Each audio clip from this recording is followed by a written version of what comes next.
This is Comic Geek Speak, episode 1931, Et Tu Pence.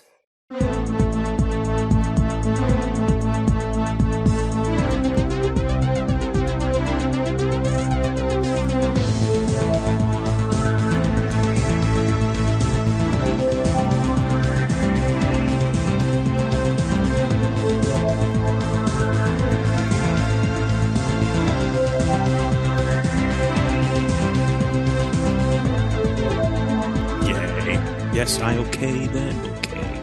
Fantastic. Oh, you need to quit smoking there. Well, I'm still getting over the con crud a little bit from when I was out in California. It's been, 3 weeks. Jeez, still. Well, I mean, it's just it's just mostly coughing right now. The worst is past, thank goodness. Happy Pi Day. Yeah, indeed. Of course, in the U.S., it's 3/14. And of course, now, don't forget tomorrow, beware the Ides of March. I'm going to just randomly go around the neighborhood stabbing people in the back. Figure add a little spice to life. No, that would not be good. Et Tu Pence. There's your episode title right there. I was just going to say Pence. that should be the title. Et Tu Pence. We got that out of the way. Done. The question is, will we remember by the end of the episode? No, we'll go through the whole rigmarole. Well, it might be something better. Who knows? Might be something better come along. Shane, what is that from? I want to say it's in the first Muppet movie. I hope that something better comes along. Okay, but I can't remember what else.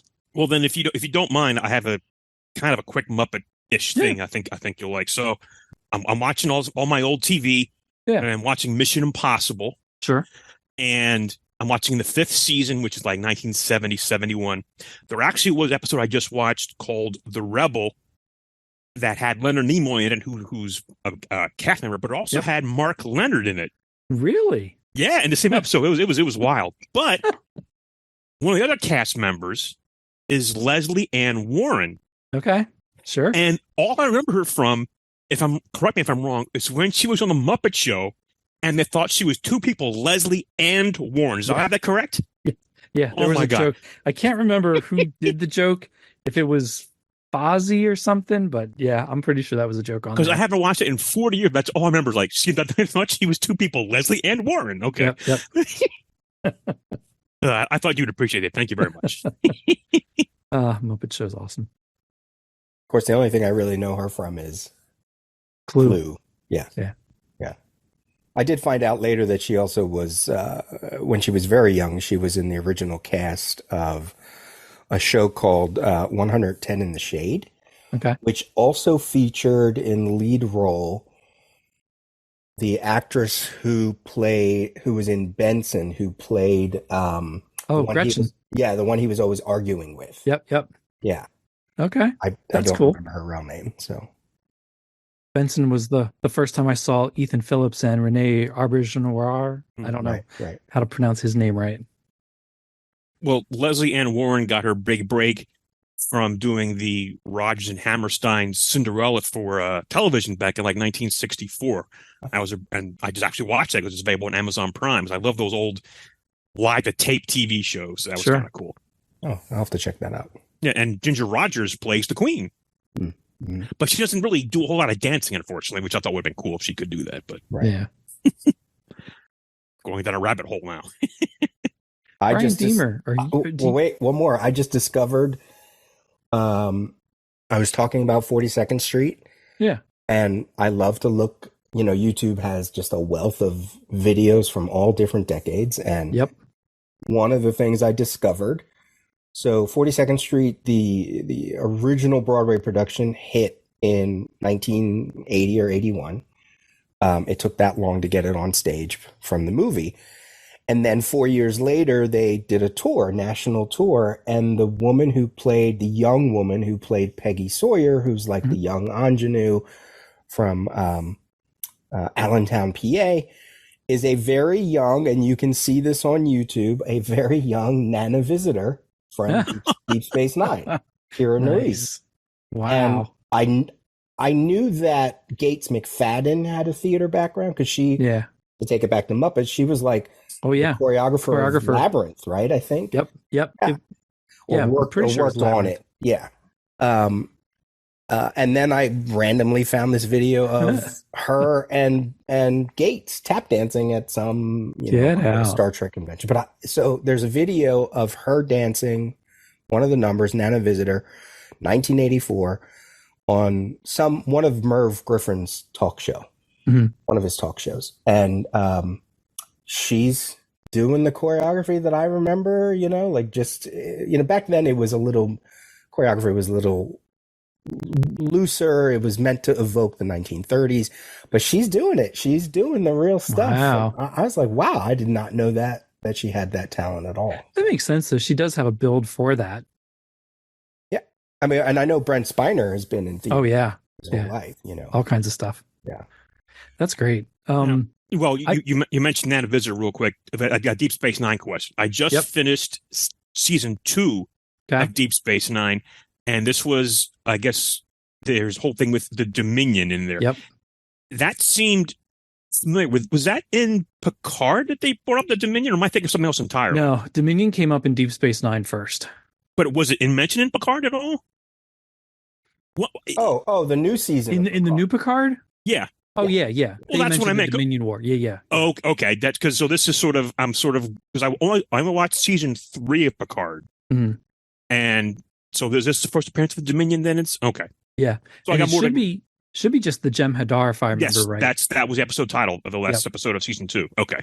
And then that really catapults you get a little bit here, and then there's more and twists and turns as they start to really introduce the Dominion. Okay, so I'm on my journey right now through Star Trek. Season 1 and 2, they're good. There's great episodes. Some of it's hard to get through, but once you get season 3 and beyond, then it really starts to catapult, in my opinion. But Deep Space Nine is still my favorite out of all of them. Good to look forward to. Oh, and before I forget, with Bryan and Peter both here, happy 19th anniversary of CGS, a week late. Happy 19th. Thank you for starting it. Otherwise, I have no life whatsoever. We do what we can. And 2 pants. There you go. Right. I love Peter. You talk about YouTube and all the stuff on there, musical driven. When I was looking up things for Spamalot back in November before we went and saw it, I found it's a very rough cut of it, but I found an entire start to finish version from the original cast with Tim Curry, David Hyde Pierce, Hank Azaria. That was a lot of fun to watch. And then I started getting, like you said, all kinds of different hits for different musicals and stuff. And I found a 91 or so version of a very, very crisp colored version of Into the Woods, which was not long after I saw it. So a lot of the same cast is in it. That was really fun to watch. Beautifully, perfectly crystal clear. I mean, it must have been professionally done for some reason, but it was gorgeous. Yeah, so much fun to watch. There was a PBS version. It wound up on PBS somewhere. So if it has like Bernadette Peters and Chip Vine and Joanna Gleason, I think that's her name, and they had shown, because that was really the only way you could watch a lot of that stuff when I was younger. It was just when it was on like Great Performances or something like that. I mean, YouTube nowadays, like everything else online, you can find practically every Broadway show on there. There's a Broadway Demand. I'm assuming it's still running, where you can, it's like a streaming service, just like all the other streaming services. But yeah, there's more to be found. You don't have to dig too far on YouTube, and you're like, oh, there's Hamilton before it was on Disney, and there's I don't know, Hadestown, which was a really fantastic show recently, and so yeah, you can find a lot. Yeah, it's awesome. I wish they'd put. I would get once in a while. I see it, but I would get tickets into a movie theater to sit in some of that to really watch it on a stage-sized screen if they would do it more often. It's all legalities and rights, just like everything else. Like even like as part of the actors union, you have to get everybody's okay to even film a production. Now they do it for archival sake, and there was a time where you could go to somewhere in New York. Why do I want to say Kennedy Center? I'm not sure if that's right. You could go somewhere and actually watch shows. You weren't allowed again, this could all be changed, but you weren't allowed to bring in any kind of recording device. Obviously, you couldn't even, I don't even think you could bring in like writing equipment. You could only just watch the production because they didn't want people to steal ideas. And, technically you're not supposed to do the same thing. Those court sketch artists very rapidly doing flip book style illustrations. Yeah, really. So, but that's different because that's archival. And press is different if they come in and film for any kind of press and stuff like that. But just straight up recording for something like that for mass marketing gets into, just like everything else, streaming gets into legalities and royalties, not only for the actors, but, you pay to do a show and blah, blah, blah, blah, blah. So legalities. Yeah, would be nice. Would be nice to have everything. Would be nice to have everything at the just right at your fingertips. Yeah. Well, it's like a weird sort of philosophical issue, right? Like, should performances like that be ephemeral, where like you only get to see them when you're there and then they're gone forever? Or now that we live in a world where we have recording capabilities and really, really high quality recording capabilities, isn't it almost more fair to the performers that performance is saved for all eternity? Like, like even people who are doing shows like every single day, like storage is practically free, right? Like digital storage. Like, why wouldn't you be recording that? And then if there's a really hell of a good performance one day or something, and it's the 152nd time the cast has done it, it doesn't matter. Like, that's the one you want to save forever and watch it with your grandkids someday and be like, I was on fire that day. Like, you know what I mean? It feels weird to not record stuff. Yeah. And have it all that hard work be lost. Yeah. I don't know. I Like, agree. I'm not an actor. I'm not a performer. I don't know. Maybe they feel differently, but it seems like, you'd want, at least for your own personal sake, be able to watch that again when you felt like it or whatever. And as somebody who loves that stuff but can't always get to see it, it's not easy to go to New York and see this stuff anymore. You can't just wake up one morning and go, I think I'm going to go see this show and get into it with no problem. You've got to plan it for months sometimes, if not years at times.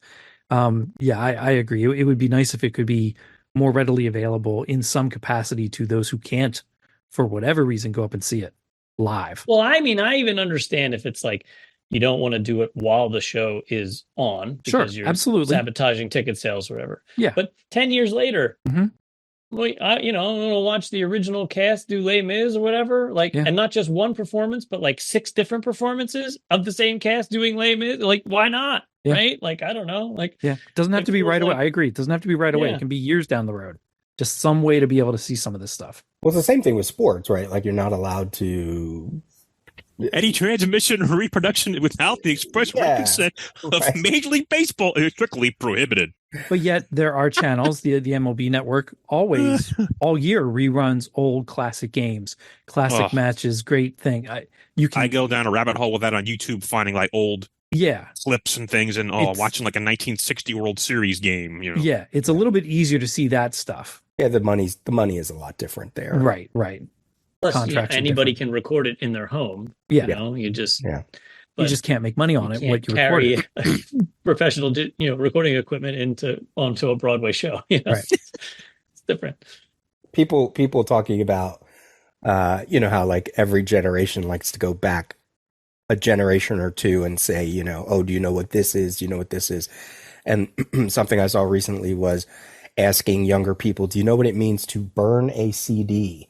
and they'd be like, what? And then I go back and think of sitting there on the radio with my little cassette player, waiting for the song to begin, hoping I don't get the DJ's voice so I can hit play and then hope I can cut it off before the DJ starts talking. Shut up, dude. Shut up. Yeah.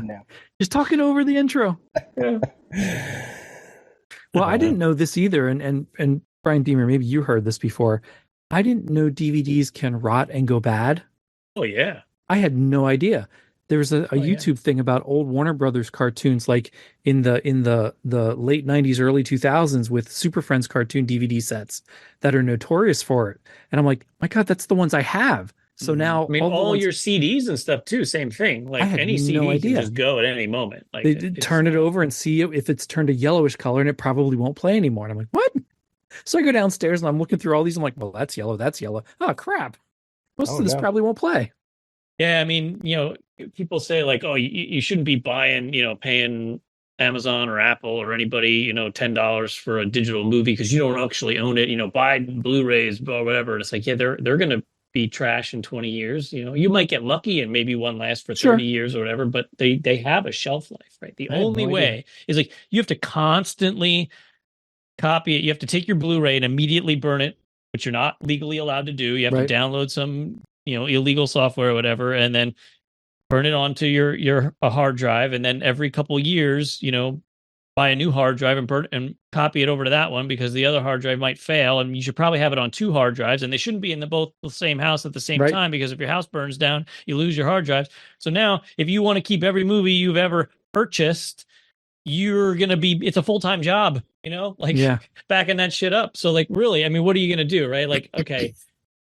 Everything could be lost, so I have no problem. Over the last 10 years, between when I would buy DVD sets and once this became a thing, these were the only ones I would get is with a digital copy, because I wanted the digital copy. I want to be able to download it to my phone and listen to it whenever I want. And I've got tons of stuff on there, and I often think, okay, so when I die, hopefully my kids can find the password that I have somewhere for them, log in, change the email address so that they can then access all this stuff before it's just completely lost. Anything can be lost, right? I love the way your background looks tonight, Bryan. Oh yeah, my office is finally finished. So this is now my new setup. That's great. Yeah. They're putting us to shame pants. Well, I mean, let's see, where is it? I have a TARDIS back here. At least I have that. I got. Well, maybe it moved. There was one up there, but no, it's still there. Just has a Vader looking shadow right now. It looks like hat. Vader's helmet right now. Yeah. Oh my God, it's absolutely right. It's like the poster for episode 1. Episode 1, yes. Yeah. So Peter really is the Sith Lord. Oh my God, it's great. Man. I mean, that's been in the news, right? Because it's like the 25th anniversary for that, right? And then what's his name? The young actor, he's Jake Lloyd. In a facility right now because he had a breakdown, and been there for like a year. Yeah, and then one of the actors from the original trilogy, it was Admiral Piet or something, just passed away. One of the ones that got choked. Yeah. And that wasn't Piet. He didn't get choked. Let's go back to the 19th anniversary. A19. Bryan, you had thoughts? Shall we talk about it? Are you dumping this on me? Well, you're Bryan, the fearless leader. Okay. All right. Well, obviously, we don't want our 20th anniversary will be coming up before we know it. Right, the year goes by quickly these days, and we want to celebrate somehow. We can't just like completely ignore the fact that we'll have one of the longest lived ever. Right, that's kind of a big deal. I actually don't know how many podcasts have been going on longer than us, but it can't be many that are still around. Like I was doing a search, and is it Keith and the Girl, right? Like that was one that I was trying to think of the ones that we were listening to or that you had mentioned, Bryan, back in the day, right? And I thought, well, surely Keith and the Girl must be older than us because you mentioned it and you would talk about it. Their first episode was also March 7th, 2005. Oh my God. Wow. That's crazy. That's wild. I don't think, like Dawn and Drew, I don't think they produce any new episodes, but they definitely were around well before we were. But well before is only like 4 months. Like podcasting really only started in November of 2004. Right? So that's what I mean. Like how many shows were even in existence in those 4 months, let alone how many are still in existence. it's a very small number, right? Yeah. But regardless, but that's just tooting our own horn. I'll shut up about that. We got to celebrate, right? So we want to do something, but quite frankly, none of us really have a lot of time and energy to produce like a whole hullabaloo, like a super show level event or anything. And let's be real, how many people really care anymore, right? Like, yeah, we still have listeners, but it's not like the heyday, right? So we just thought we should just gather in Reading. We should hang out at Golden Eagle for a little while and then go and hang out at Third and Spruce again for a little while or something and, celebrate. Yeah. We were thinking like, okay, well, the 7th is a Friday, so we could do the 8th of March, and that's like damn close to the actual anniversary. That's kind of cool. But it's early March. Could snow. Like a 50-50 chance on snow. So should we postpone a couple weeks, a month, early April? It's still close to the actual anniversary. It's close enough, right? Would we rather just gamble and not risk people like wanting to come and then getting snowed out or something? So we were talking about that. Yeah, I looked it up. The Super Show 2010 was late March. Super Show 2011 was either late April or early May.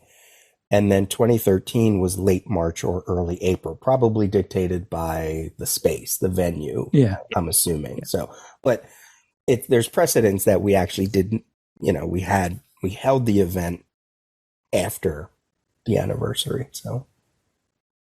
Well, one thing that I would like to do, once we pick a date, I'm going to use a website to have tickets. What I want it to be free because I just want people to come if they want to come. I don't want there to be they got to pay gas or tolls or airplane flights or whatever. That's up to them, but I don't want to charge anybody any money just to hang out for a day, right? That's silly. But I want to have tickets so that we know how many people are coming. Because so we can pick an appropriate place. Yeah. If a lot of people decide they want to come, then we have to find a place because we can't all fit a Golden Eagle or whatever. Yeah. So once I have the ticket thing up, please don't claim a ticket unless you're actually going to come, because I don't want the numbers to be inflated and then nobody shows up because they're just like, I got one just in case. Don't do that, right? Because they're not going to run out, right? I mean, there's no... Because they're not going to run out. I'm not going to limit it, right? So just like, and you don't have to get them next week or whatever, but like, you can wait till August. But like, if you're going to come, if you've decided you want to come, then claim a ticket. But that's all. And we'll just have like a low key event. And I did think it was kind of cool. If we ended up with a lot of people coming and we had to find a space, right? We have to get a hotel ballroom or whatever, right? It could be kind of fun if we had like our own little swap meet where everybody brought their junk they're trying to get rid of, and then we could buy each other's trade paperbacks from each other or old toys or whatever. Like that could be kind of fun. It would be like a mini convention of just our own stuff. Yeah. I don't know, because we're not just going to sit or stand around in an empty ballroom. That'd be boring. So we got to do something. Yeah. But that all just remains to be seen. Again, if it's 20 or 30 people, we can easily just hang out at Golden Eagle for the day and then figure out over to Third and Spruce and have fun, right? But yeah. Knowing the listeners, if it goes the other way, we also don't want to. We're not thinking of planning. We don't want to do a lot of planning, which is why, like, if we do have to get a space, we can certainly, there's room to allow certain things like the swap meet, or if people want to, I know we know a lot of podcasters that they want to bring their own equipment. Most of those places come with some kind of electrical stuff, but I don't know how much, but it's that kind of thing. Like, you might have to bring all your stuff because we don't know, we won't know until we get a head count. Right. Yeah. But it makes sense to, it's always been about doing those live events have always been about the listeners, what do they want to see? And really, this event is, I mean, it's not even all about coming to Reading to see us. It's about everybody coming to see each other. Yeah. That maybe they haven't seen each other since like the last Super Show or something like that. I mean, there were, there were a lot of connections that were made at those live events, 300, the first Super Show, etc. So, that's really what I think is also the cool part, right? We talked about like getting a space so that they can come together and go, this, we met through here. How cool will it be that we can come see each other face to face again? And that could be fun. That could be a lot of fun. I don't think we're gonna like record an official episode or anything like where everyone gathers around at 2:00 and watches us record. I don't know. I mean, I think maybe the listeners like it. I think it's kind of boring. Like, I'd rather just like talk to people casually. Yeah. I might walk around with a recorder and do little on the spot sort of chit chats with some of the listeners or whatever. Or if there's something funny going on, we'll swoop in with a camera and get a clip. I don't know. But like, I don't think we're gonna do some. Plus, it's a pain. I gotta cart all that equipment around, hook up 6 microphones or whatever, and all that shit and cables and everything. I just want to have fun and have a nice day and catch up with some friends from around the world, whatever, who haven't seen for a while. I mean, there's enough. iPhones have gotten so good that if there was like some kind of like, okay, we have to do an impromptu 10 minutes of whatever, everybody just whips out their iPhone and or I'm sure somebody inevitably brings cameras and they might have equipment that they just say, okay, here, we can just do it this way, and then we can just upload it to YouTube right away, and like not even worry about it, right? It doesn't have to be perfect. Not everybody has to be on mic, and there, so those things are so easy to do, I think, and again, it just sort of it's based on if we get what kind of people we get, what kind of amount of people we get, I should say.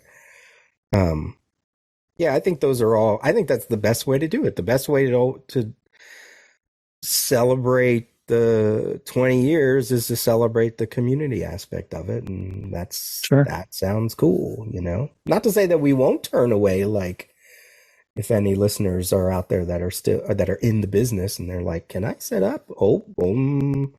Okay. Bring your stuff, bring a table, bring chairs, I guess, like, I sure you want to do that. I don't know. We just don't know. We don't know like what kind of excitement this could. I mean, we had people come to see when we did episode 100 in the studio. Then we had the 10th anniversary that we had people come, and those were both low key. Just, if you want to show up, here you go. This is what we're doing. And Didn't we had somebody bring a cake for episode 1000 or something at the studio. Wasn't there a cake? Possibly. I don't remember. I know there were Jell-O shots. Oh, that's right. I think Danny brought those. Yeah. Yeah. Well, that's not a surprise. Yeah.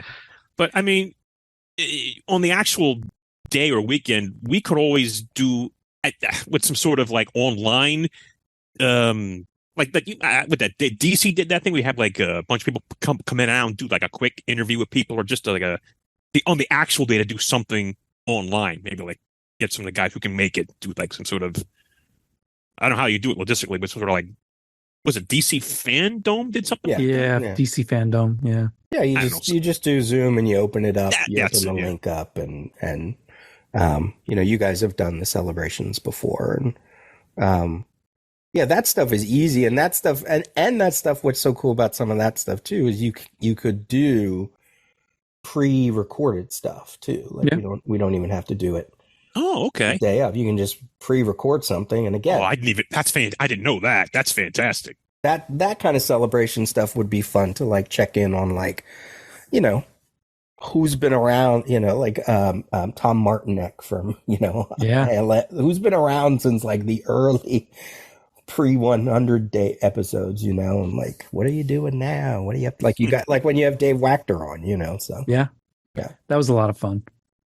There's sort of endless possibilities in that regard that are easy, cheap, not very time consuming, and it doesn't need all of us. If we can make, whoever can make a recording makes a recording for whatever that is, and then for the big recording, or maybe like if it's like, March 7th is like an all day thing, which would be cool for listeners that aren't in America, that they could be in other countries and not have to wait till like wee hours in the morning to listen to it. Like some of that stuff could be fun. But the big draw, getting everybody in one location, back to good old Reading, Pennsylvania. And I think it'd be good if we put it on like our own, at some point on our own socials, because we all know people. I've seen threads before, like, I think like Just Bill from like Maryland. Oh, he'll have to come up and meet some other people and do a thing. They talked about this in the past, like going to Shady Maple. Yeah, but just to put it on your socials, hey, in case they don't listen to the show anymore, because they want to meet each other again, not us, but they want to meet the other listeners from the back. They don't care about us, but yeah, I think that'd be kind of cool. Hey, I mean, if we're doing an event during the day, and then if we wind up at Third and Spruce at night, a lot of those people probably will get hotel rooms. So there you go, Pants. You can still have your Mecca to, your journey to Shady Maple the next morning. Sunday morning. Well, they're not open on Sundays. Oh, are they really not? That might have changed. Well, I'm pretty sure I looked, because I thought about that. I'm pretty sure they're not open on Sundays. I know they do takeout now, which is weird. Really? Yeah, you can go get takeout from Shady Maple. I mean, how much can you load in your car? That's my question. Yeah. You pay by the pound. I'll take this whole thing of bacon. Give me that. Sunday, they are closed Sunday. I was correct. Okay. That's crazy. Well, maybe there'll be people who'll stay Friday to Saturday night. First thing Friday morning, get meat. Maybe the CGS listeners will storm the place and make their own bacon.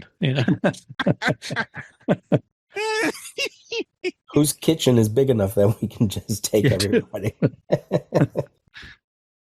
Just make it a massive celebration. So, yeah, I think, those are all I think those are great ideas, and it's low key, but yet we don't know yet how low key it may actually be, but with enough wiggle room to allow for fun stuff if need be. It'd be fun depending on where we're at. Like if we just had a laptop that was like live streaming to YouTube, and like anybody could walk over and read the chat and like say like, hi, hey, so and so, I haven't seen you, but I'm here, or whatever, and just be like a completely ridiculous. It could be boring 75% of the time while people are just walking around Golden Eagle ignoring the computer. But like if someone goes over and reads the comments or whatever, I don't know. Yeah, could be fun. So let us know. Reach out on the Facebook, or once Bryan gets that website going. We gotta pick a date first, Oh, that's why I was like, maybe let the listeners chime. I don't know. Maybe we just make a call. Maybe we just do it in April. I think if I beginning of April, I'd vote it'd be the beginning of April, just a little bit outside the snow zone. Yeah. Well, the first full weekend in April, there's actually a big convention for comics in Washington. So I don't know if any people who live in that area would have to choose, Yeah. And we don't want to go too far in April because of Easter. Yeah. Right. So, hold on now. Let me. And no matter what date you pick, someone's got to say, "Why do you pick this date? Why do you pick this date?" Right. I think but I also do think too that people, even if you don't have the website out, I think they'll still reach out, because some people will be like, "Oh, okay, whatever date you pick, I'll be there." You know what I mean? Mm-hmm. I think we'll start getting some feedback right away. Even the end of March is better than the beginning of March.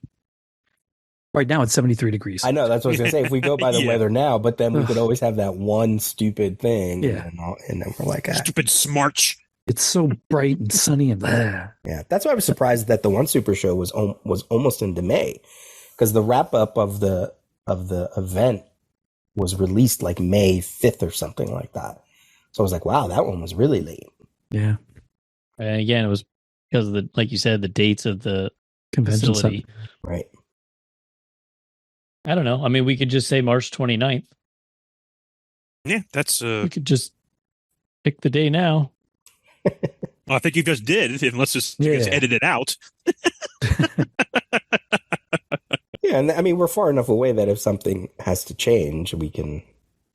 Yeah. If 1,000 people come and say that's not going to work for me, then Well, my God, I can't imagine 1,000 people coming. Good or Lord. if there's just like conflicts, or maybe we don't. If there's conventions that day or something, or just something, people might email us and go, "Oh no, that's blah blah blah," Yeah. But sure, why not? All right, I'm going to go while we're talking. I'm going to create the event, and then we'll have a link for the show notes. Okay. Now we're locked in. Why fuck around? Come on. Yeah. When do I wait? I just do things. That's how I put that on my here in the first place. Exactly. Put that I don't think about things too long. I just do them. Oh no. If I thought about it, we would never have actually podcasted, because it would have been like, that's actually a lot of work. Let's not do that. Well, that's why I say we make it low key, right? Or like you said, if we make it low key, and like we don't want it to turn into like a circus, right? We don't want just people running around and it's not going to be like that recent Willy Wonka experience that got a lot of. Oh my God. That was hilarious. Sadly hilarious to see that. That's what I kind of imagine the inside of this like hotel ballroom to be if we like don't actually do anything. It's just like a bunch of people standing around, and Pants will have like 2 standees that are in his house from old Toys R Us, and we'll just put them up there, and that'll be it. Oh my God. Welcome to CGS 20th anniversary. Yeah, woo! Here's a candy corn. There'll be like a box of Munchkins on the floor. There won't even be a table. What is that? Like this one right here? I can't even tell who that is. Jessica Alba from the Fantastic Four movie. Oh, Jessica Alba. Oh my God. Yeah, I don't know why I have that in my. It's all dusty and everything now. The fact you have that on hand to grab is great. Well, exactly. That's what he started saying. I could see it. I could see it. See, Pants, you could get like a whole bunch of rolling standees and like kind of like what Sal does with the Alex Ross art booth, and put all your 52 pages on there and hope nobody steals them. Like that could be cool. Well, I mean, I do have, in all seriousness, I do have some CGS related artwork that people might love to see in person. Yeah. Like some actual published artwork with CGS logo on there. Yeah, I have some of that too. Don't we have in the studio one of the jam pieces? Yeah. With the big ones hanging up on the wall. Yeah. We have all those old banners we never use anymore from shows. Yeah. Oh no. We're getting charged 50 cents to come in and see the CGS art. Extravaganza. Oh man, we're getting out of hand here. That's what it's going to be. It's going to be like, here's the corner of like all CGS memorabilia. Here's all like the discarded loved ones and former wives and ex-girlfriends and boyfriends over here. Like it's going to be almost like a CGS petting zoo, almost like you go through. Please don't touch the whatever, Please don't feed the pants. Yes. Oh no. What are we getting into now? I'm like, now you have ideas. I know. You're supposed to have ideas. He just said it. Oh, actually, no. The CGS sort of like art show, like not a show, but just like hanging up a few things or whatever, like that actually would be kind of cool. I know, because we all have stuff, that we've gotten over the years that could be fun to show. And I want to get, I want to make a 20th anniversary T-shirt available. Like, nice. Get something designed. I don't know what, right? But so that people can. Because some people have been saying like, oh, it's been a long time since we had our new shirt and they want a shirt. It's like, yeah, all right. Everybody loves merch. That's cool. Sure. And it's like, if you don't want it, don't buy it. But if you want it, then we can. And that's easy enough to do on demand these days. Yeah. Would be cool to do, now that I think about it, like, remember at the end of Star Trek 6, see ideas. Signatures. Yeah, when they wrote the signatures, right? We'll just write them on the T-shirt, right? Like, whatever the design is, and we'll all just sign it, like, on the bottom or something. That could be fun. Like, part of the print of the shirt? Like, actually print. Even, or if it's just our initials or something. I even have, I'm the only one that has one, because nobody else wanted one. I have a picture of all of us signed with Jamie's signature on it. If you wanted a picture of that, too. Oh yeah! Oh, wow. Oh cool. It's got Peter, me, Jamie, Deemer, Kevin, and Matt What's it? That was pre Pants Adam and Pre pants. But then there's other things I have that have Pants and Adams on it too. Well, we can sign it. That's no problem. My fees have been reduced. Oh, jeez. Oh no! And I'll reduce your fees right here. Wait till the listeners hear this too, and then they'll come up with all these ideas. Yeah, don't do anything. We'll do everything. We'll set up everything. Let us, and all of a sudden it becomes like this. And then we don't show up at all. That's great. We just don't show up at all. I'm not coming unless there's a limo. Well, no, I mean, it's their party. We don't even have to. We're just going to be getting in the way, quite frankly. True, very true. We'll be the ones webbing in hi, and then that's it. They cut us off. That means they're gonna have to work out and look good by that in a year. I was just thinking that, Peter. Oh no. We don't all have Bryan's genes. Deemer's genes, not Yeah. Yeah, somebody has to be the good-looking one. What can I say? Okay. Mr. Ego over here. Oh yeah, right. Because I'm so confident in my physical appearance. It's overwhelming. Yeah. Not all of us could survive a 8-mile round trip to the where'd you go? Bering Baltic Strait? Sea. Baltic Sea. Bering Strait. It's very straight. It's a little different. Just slightly different spot. Hell, at this age, I'm glad I have hair. Glad that hasn't gone away. Speak for yourself. It's gray, but it's still there. Yeah. All right. Chance, what book are you fondling there? What's that? Well, it's going to be either for now or for later. I have a trivia question, and this is the Overstreet guide. It's based on the Overstreet comic book price guide. I don't know if I jumped your gun there, Peter. I didn't want to. I have no. There's no gun. Oh, okay. You want to do it now? Do you want to save it? What do you want to do? He brought it up. Might as well do it now if you don't mind. Why not?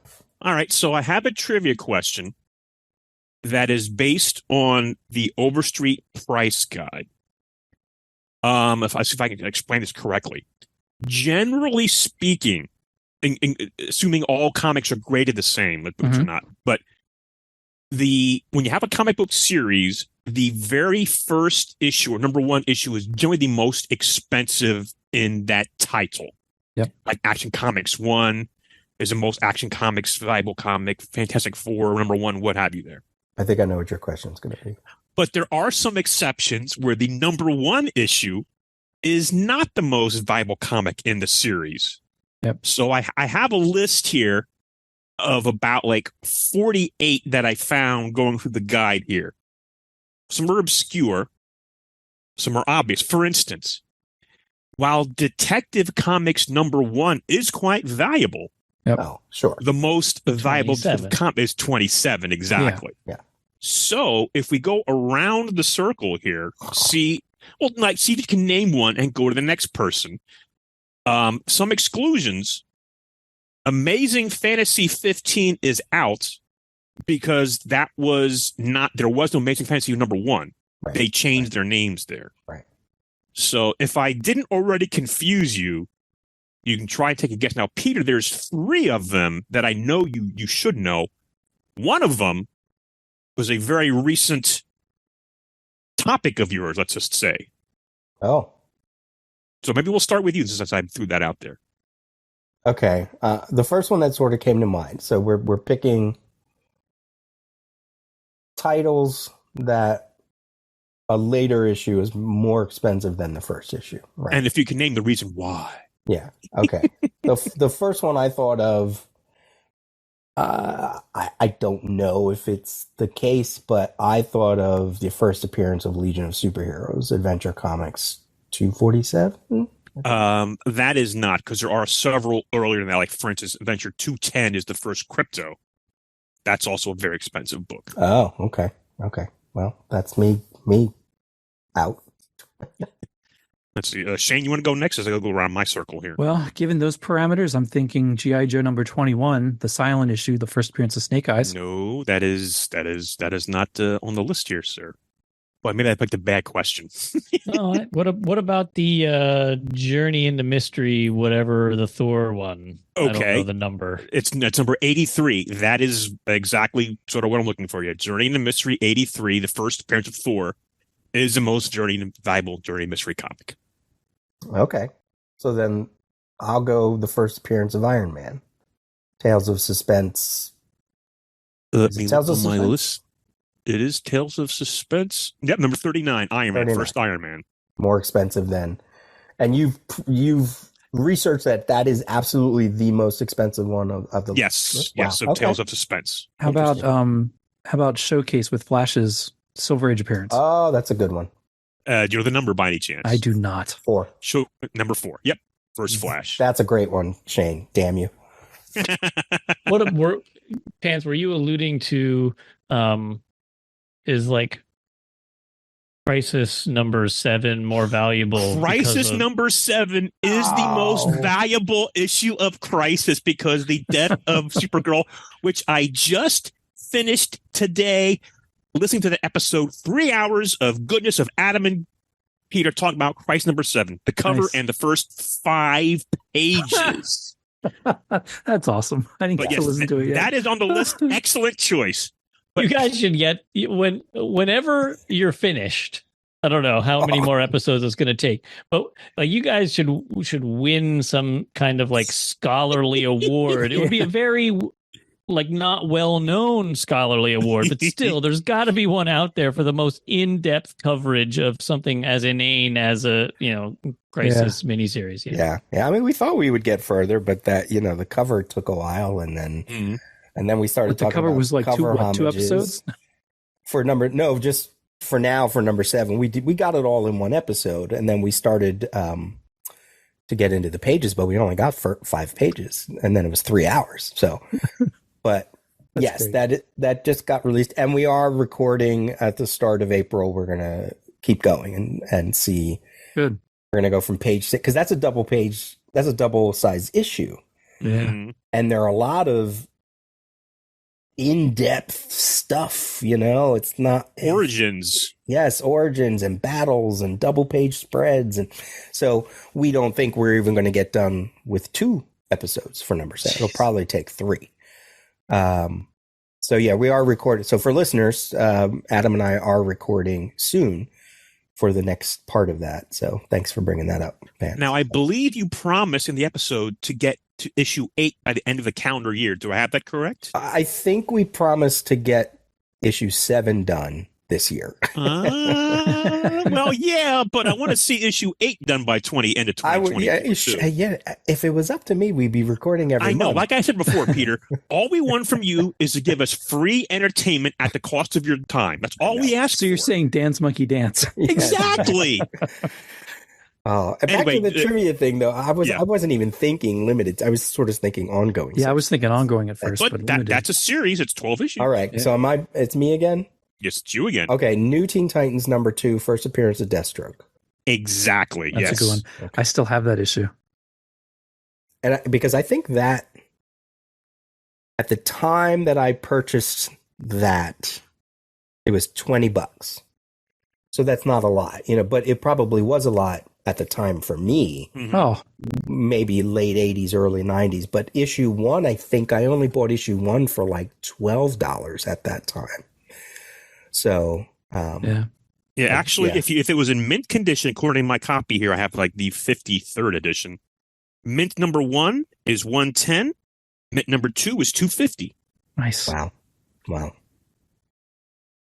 All right, Shane, you're up. How about Brave and the Bold 28, first appearance of Justice League? Exactly. Oh, yep. That's a good one. Bryan. I mean, at this point, it's. I was going by the title. It really is just go by characters. That's a good way to look at it. Yeah. Well, what about Hulk 181?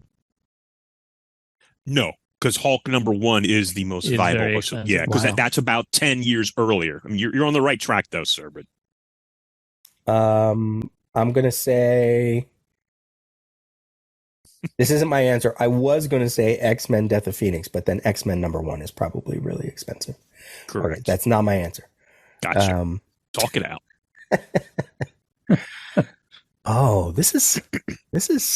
Oh, how about Wonder Woman's first appearance? Sensational. Oh no, shit, that was number. No, because All Star Comics number 3. All Star Comics number 3. All Star Comics number 8. The first Wonder Woman. What about the first Justice Society?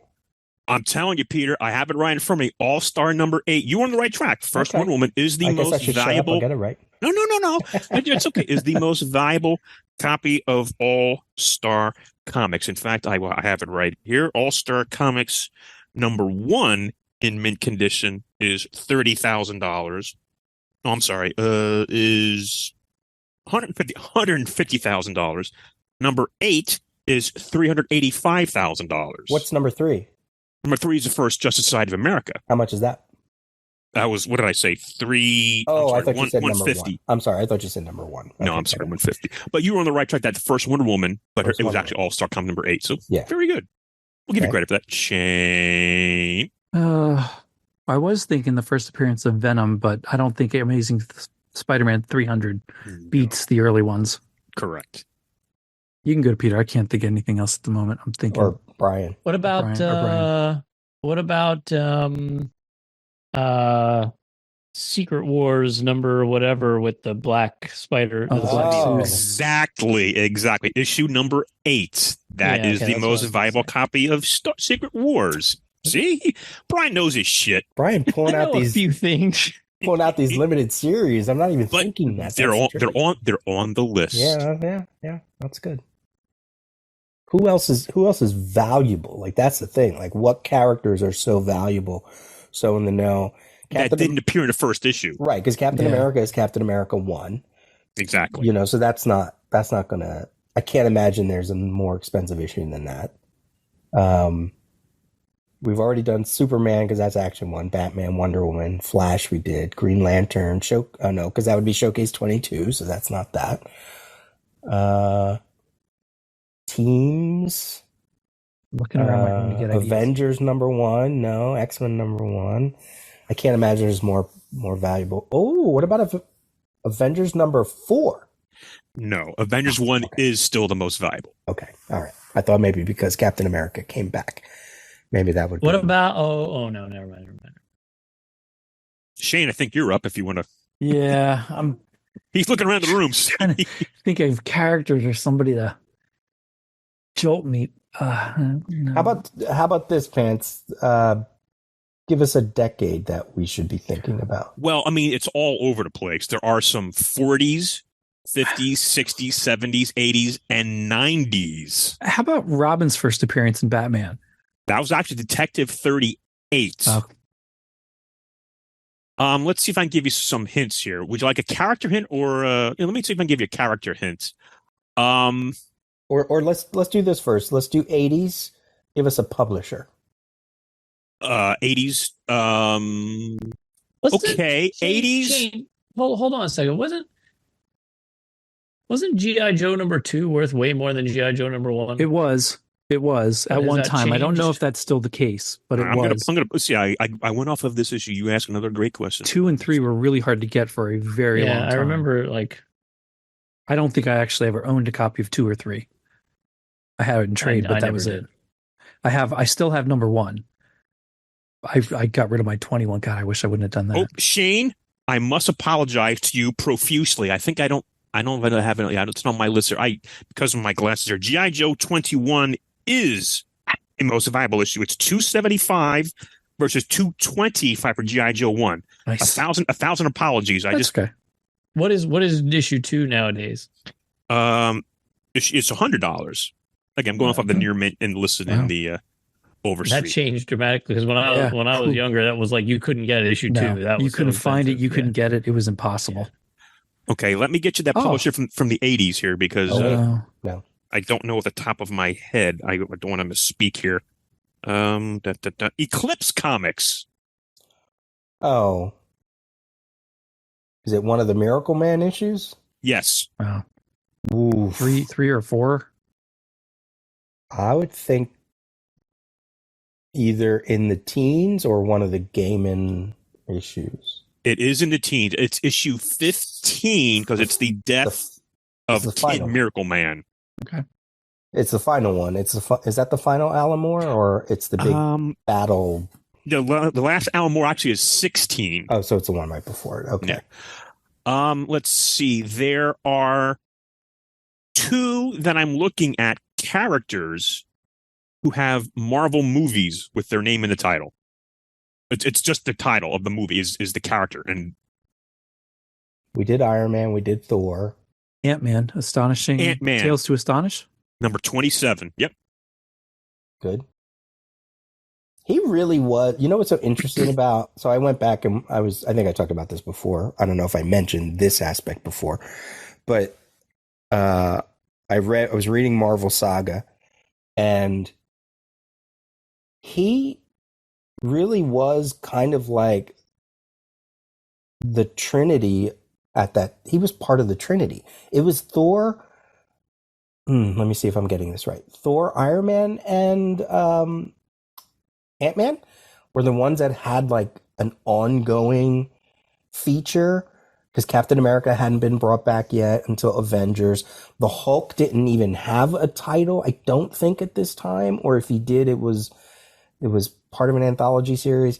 And then who else is there? Wasp, obviously, she was with Ant-Man, but like the foundation of the Avengers really was because of Thor, Iron Man, and Ant-Man, and then getting Hulk involved and Wasp, and then eventually Captain America. So that's good. That's a good guess there, Shane. So, and you said how many more? 2 more? There's 2 Marvel characters I'm thinking of. One is a Silver Age Marvel character that has a Marvel movie named after him. Marvel Premiere, Shang-Chi. No, not the Shang-Chi. No. Silver Age. Oh, Silver Age. Okay. Sorry. I said Broadway. That's okay. Black Panther? Marvel character. What'd you say, Brian? Captain Marvel? I don't know. Is there anything about? No. Who are we missing? Black Panther? Black Panther's the only one I can think of. Again, the name of the movie, he's got a 2-word name, movie from Marvel. It's bump. It's in one of the waves. That might be wave 2, I think. Well, it's not Black Panther, because I can't imagine Fantastic Four. No, it's not. It's not Black Panther, because that was Fantastic FF52. Right. That's not beating FF1. No. Right. What the heck? God, what was Phase 2? It's let's see. It's a Ditko He's a Ditko creation. Oh, Doctor Strange. Strange Tales number 110. There is also another Marvel movie where this character's first appearance is the highest issue, but he's not currently in the MCU. Blade. Is it Blade? Is Shane right? Well, Tomb of Dracula. That's not the one I'm thinking of, but Blade, Tomb of Dracula 10. Okay. But there's actually another one I was thinking of that's more recent. So is Tomb of Dracula, is that... Tomb of Dracula number 10, first plays most valuable issue of Tomb of Dracula. Oh, wow. Oh, Ghost Rider was in... No, Ghost Rider was not in... No. I can't imagine his is more... I don't think it's that. This character has a 3rd movie coming out sometime, which a trailer has just been released in the last few months. Deadpool. Oh, shit. The New Mutants number 98. Yep, okay. Is the first one. So we're getting at this game. This game sucks. Well, it's going a little bit too long, so I'm going to turn most of the cards over. No, this is fun. This is fun. Well, how about a Golden Age DC charter member of the JSA? Flash was in a first issue, I think. Flash Comics number 1, Okay. as was Hawkman. As was Johnny Thunder. Green Lantern? Green All-American Lantern. 3? All-American 16. 16. Yeah, okay. Good. Who appeared in Pep Comics number 22 from the 1940s? PEP. Pep. Who is still around today, who had a TV show on the CW. Archie. Oh, wow. Oh, I thought it was in number 1. Okay. A Disney Donald Duck. Donald Duck. 4-color comics number 4. Let's see. I'll give you... How about Harvey Hits number 3? Casper. Hot Stuff. Who is Casper the Ghost of? Richie Rich. Richie Rich. I don't remember that. That's funny. That's the first Richie Rich. You're being facetious, or like but that's like the joke is, know. or whatever. Yeah, that Casper is Richie Rich. Yeah, a DC Silver Age war character. Sergeant Rock. First appeared in Our Army at War number 83. Okay. Now, you mentioned Brave and the Bold, Shane. There was the other Brave and the Bold from the 2000s, issue 33. Oh, the Zatanna. Yeah. It was the prelude to the Killing Joke with, a pre... Oh, that's not the one I was thinking of. Wow. That's one with Batgirl, Zatanna, Wonder Woman. Yeah, but it was the whole date thing, but it happened, quote unquote, before the Killing Joke. Okay. Right, okay. I love that issue. Okay. I got one. Go ahead. Birds of Prey number 8. No. Actually, Birds of Prey number 1 is more... Wait. You know what? You actually, you bring up a good point there, Peter. I'm going to go off the list here. But while I'm thinking about, think of a Silver Age DC character who later appeared in the Justice League. Who, I don't know how much more I want to go there. Later appeared Silver Age. So let me see. May not have appeared. I don't think she. Oh, I said she. Oh, now it's a she. She. Are you talking Satellite era? Yeah. Gypsy. No, not Zatanna. Zatanna. Hawkman number 4. Really? Wow. Yep. That's the most valuable of the Hawkman. An issue of Hawkman, yes. That's interesting. Jeez. Okay. So you wouldn't think that, right? Because of Hawkman, you would think it's just Hawkman. So Hawkman number 8. Birds of Prey number 8, $60. Birds of Prey number 1, $18. Yep. So that's another one. Nice. Okay. There's a issue of first issue special where one character later on appears who's the most valuable of that run. Issue number 8 of first issue special. That's either Warlord or Warlord. Stop right there, Warlord. Okay. Who first appeared in Spectacular Spider-Man number 64? It's 2 people. Cloak and Dagger. Marvel graphic novel number 4. Oh, New Mutants. I can't believe you didn't get this, Peter. What's your favorite comic book group from DC? Legion of Superheroes. Really? New Teen Titans. And they appeared first in... You're not sure what your favorite is, Peter? No, I don't. DC Comics Presents 26. Exactly. Okay. Let's see. Because they had a 16-page preview, and that's why it's the most valuable. Yeah. I'll tell you this one because you might. Well, okay. Harley Quinn. What was her first appearance? Oh. Batman Adventures. Yeah. Number 12. Yep. Okay. Super Friends number 7. Why would that be valuable than any other issue there? Wendy and Marvin. You're close. After them. The Wonder Twins. Oh, wait. What about the first appearance of Darkseid? Jimmy Olsen. That was issue like 133. Jimmy Olsen number 1 is more valuable. Still more valuable. Okay. Yes. All right. The original artwork for this cover is up for auction on Heritage right now. And it's from Richard Dragon Kung Fu Fighter number 5, who appeared in that to make it more valuable than the first issue. Do you know that, Shane? It's a woman, right? Yep. Lady Shiva. Lady Shiva. Yeah. That makes sense. Believe it or not, the second run of Superman, number 75, is the most valuable issue. Really? Of course. Yep. Yeah. Yep. And those are the main. There's a couple of obscure ones like Danger Trail number 3 is one of the rarest early 1950s DC comics. That's an odd one. The second series of the Wally West Flash, I guess the Wally West Flash series, 197. Yeah. Hunter Zolomon. Huh. The Zoom, that's the most valuable issue of that.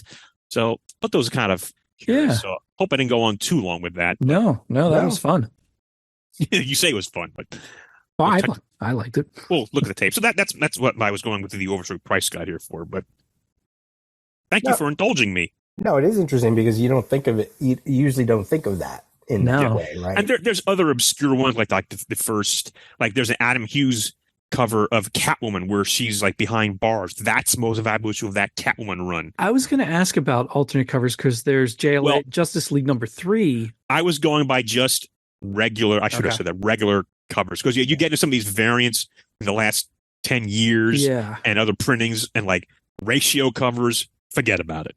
Yeah. Well, I think that's cool. I think Deemer won that just for sniping Crisis outfit. It's just not fair. No. I knew the low hanging fruit, man, and then the rest of it. It's all you guys. By the way, I posted here in the chat. There's two cakes at episode 1000. Tasha made one, but then a listener showed up with a random cake. So that's what I was remembering. The one that was like the surprise cake from a listener. You know what would be fun a fun thing to do at the Super Show, Jesus. Peter, watch your mouth. I know, sorry. Yes, exactly. Peter. At this gathering is like recreating photos, that's such a thing right now. Like listeners could do that with certain people they've taken pictures with. Like maybe they can like recreate photos and find the old photo and try to recreate it again with like certain people. That could be fun. That could be a fun thing. All right. Let's throw out some topics, see if anybody has thoughts on any of it. Anybody have any thoughts on the Oscars? Anybody watch it? Any thoughts on that? No? I watched snippets of it after the fact. I did not watch it live. Okay. I loved the Arnold Schwarzenegger, Danny DeVito at Michael Keaton. That was great. That was fun. Robert Downey Jr. scoring his first Oscar for Oppenheimer. Some of that was pretty cool. All right, no thoughts on that. Energon Universe comics. Oh, can we just what? I got the whole stack right here. Oh wow! What is that? What are you talking about? All caught up. I've read every Cobra single Commander, one. Duke. I have to catch up on Void Rivals. But everything else I'm caught up on. You haven't been on an episode where we've talked about this, Pants? I have no idea what you're talking about. Daniel Warren Johnson on Transformers from Image Comics, Skybound, Robert Kirkman's company. You probably did. I just probably tuned out because I'm not. Well, no. I'm just not buying a lot of new comics. I'm very narrow in my purchasing. So, sure. So what do you have? Have at it. What do you have there, Brian? Where are you at so we can figure out what we can talk about? Well, I mean, I've read everything. Well, I have the Void Rivals trade paperback, so I don't know if issue 7 came out, but or 8 or whatever. But I just have the trade paperback, so that's like whatever the first 6 or something. I think I have just the first 6 so far. But I have every other issue, including Transformers 6 that just came out yesterday that I already read. Like I haven't read that. I got it all. No, I didn't Cobra get that Commander and Duke and all those too. Yep. Yeah. Cobra Commander, I have. I think issue 3 of both of those comes in my next shipment. Yeah, I think I only read like the first one or two. Of the first two. Yeah, well, Cobra Commander 3 comes out maybe next week, and then Duke at the end of the month, or it might be reversed. I don't, But. And did you see they're coming out with eventually a new Scarlet and a new Destro? Yep. Oh, really? Yeah. Yep. That's the next miniseries. They're gonna. Because these are all miniseries. So far, they're all very good. I know. As a non G.I. Joe Transformer, I mean, I certainly know of them. It's working on me in a way that if people are like, well, I don't know the characters, I don't know the vehicles, you don't need it. You don't need to, because like in the Duke issue, I think it's the Duke issue where he goes to that junkyard and whoever that character is, you know who it is. I don't remember. Yep. And all of a sudden they burst out with his little Jeep thing. Like, I don't even know that that's his official vehicle, but I knew it was his official vehicle. And I was like, that's so cool, but I don't even know what it is. They're doing a great job of tying together Transformers and G.I. Joe and bringing in things that, if you know, even the cartoons, they're bringing in elements of that into this universe and making it make sense and be interesting and blowing my mind away with some of it. Yeah, I think the first thing I think that's so good about all of these comics is they are licensed comics, but they don't read like licensed properties. No. It feels like they know that these have to be comic books first, not just cartoons put on paper. Yep. They are comic books first with cliffhangers, with fun page turns, consequences, with real interesting, like the Transformers book is so emotionally invested. Like, yeah, God, yeah. It's so weird, right? Like, Optimus Prime steps on a deer and then he relates that later to what's his face getting shot, the fragility of humans and these robots that are, the cause of their destruction, and so good. The Decepticons are really ruthless. Like they should be being villainous. Wow, they really are. Yeah. They're like downright like gleeful in the way when that one pilot ejected out of the thing and Starscream just smacked his hands together and just killed him. Yeah. That was it really is like they're swatting flies. Yeah. I think he even called one of them a gnat at one point. Mm-hmm. So again, I'm not invested. I've read Transformer comics in the past. Have I read a lot of G.I. Joe? Yeah, here and there. I've read some like Devil's Due. I think I read a few of the IDW ones because they were crossing over in some big event. But the Duke one is interesting. The Cobra Commander one. That's amazing. Really cool twist on his origin. Yeah. In that first brilliant. issue. Yeah. And the not only is the story interesting, but the art is top notch. Yeah. Matching the storytelling. Yeah. It's all beautiful across the board. Yeah. Yeah, I was like hesitant if I should even buy Duke and Cobra Commander. And they're just as good as Transformers in just different ways, right? Yeah. And I mean, I was a big G.I. Joe fan, and so like there have been moments when I was like, oh, I love that vehicle, or oh, I love that character, or whatever. It's like so the nostalgia factor is high for sure, but also the comics are just straight up good, and the whole Cobra Commander backstory thing that's happening is like original and interesting, and like that is so like these are great because you do not. I don't think you have to have ever watched the show or anything, and these are just interesting comics. Obviously, you're aware, people our age are aware of G.I. Joe and Transformers, and you probably know a few characters, even if you didn't watch the show or read the books or whatever, because it was just out there. And so I think that's probably more interesting. I don't know if a 15-year-old's going to care a hell of a lot about G.I. Joe and stuff. I mean, maybe there's still a good story. It's a good adventure. Yeah. Maybe won't be as impactful, but I do think they're really good. Yeah.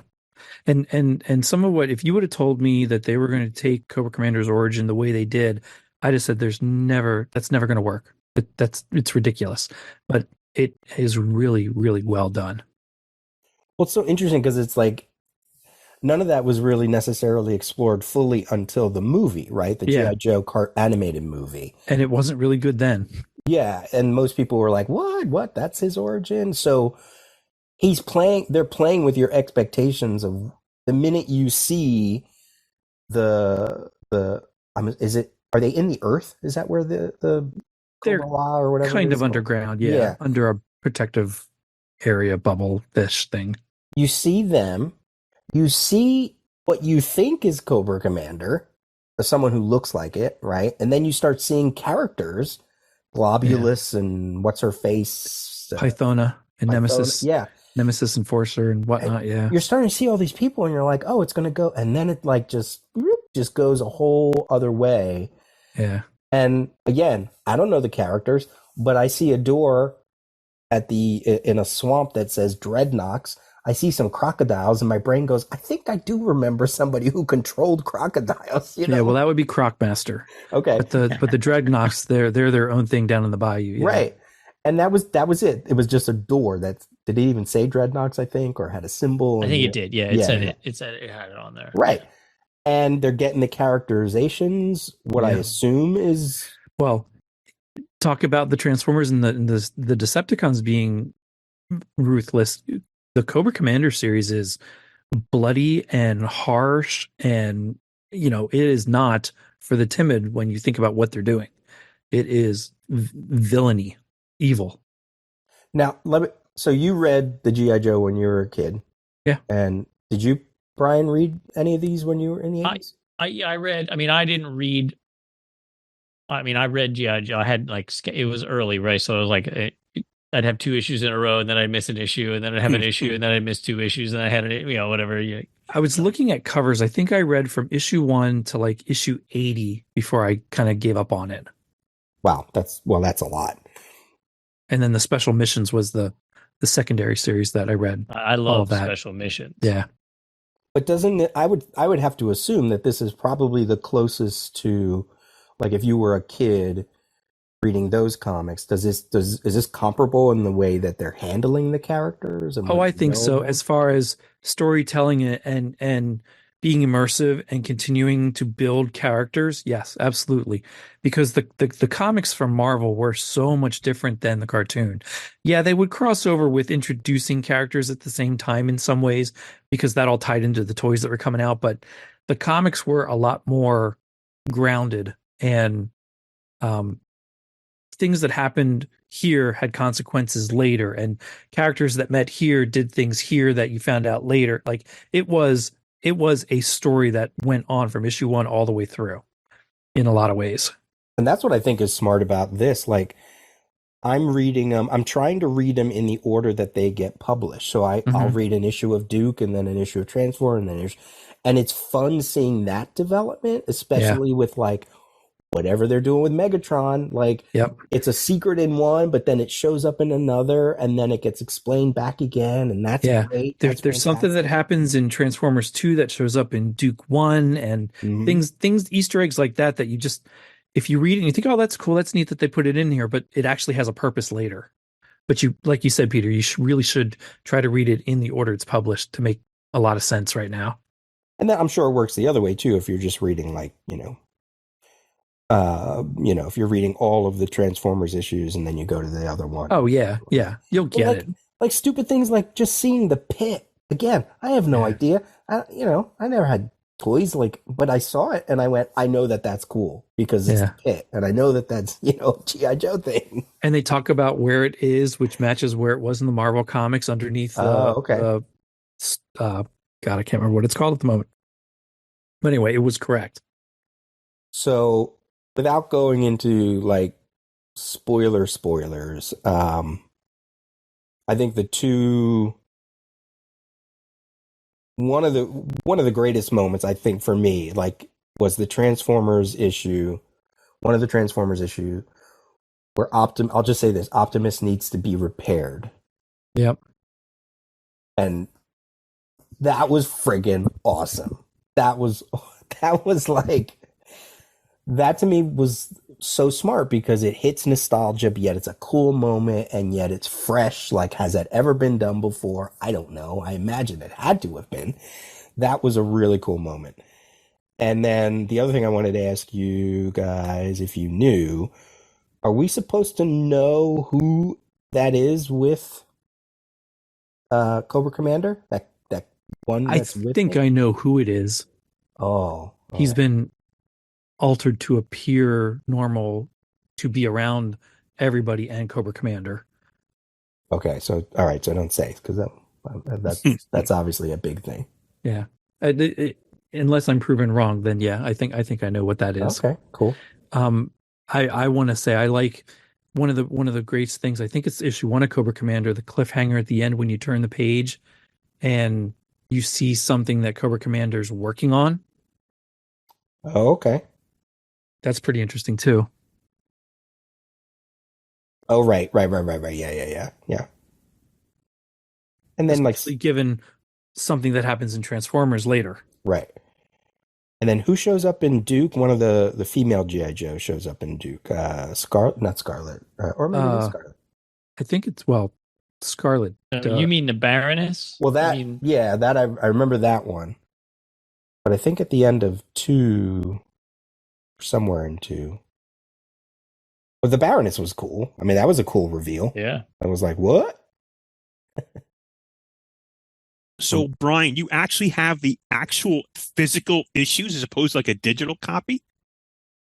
Yeah, well, when your kid works at the comic book store and gets 40% off, you go there every Wednesday. What to I pick thought. her up So, from her so shift, you must really like him to actually have physical copies in your house again.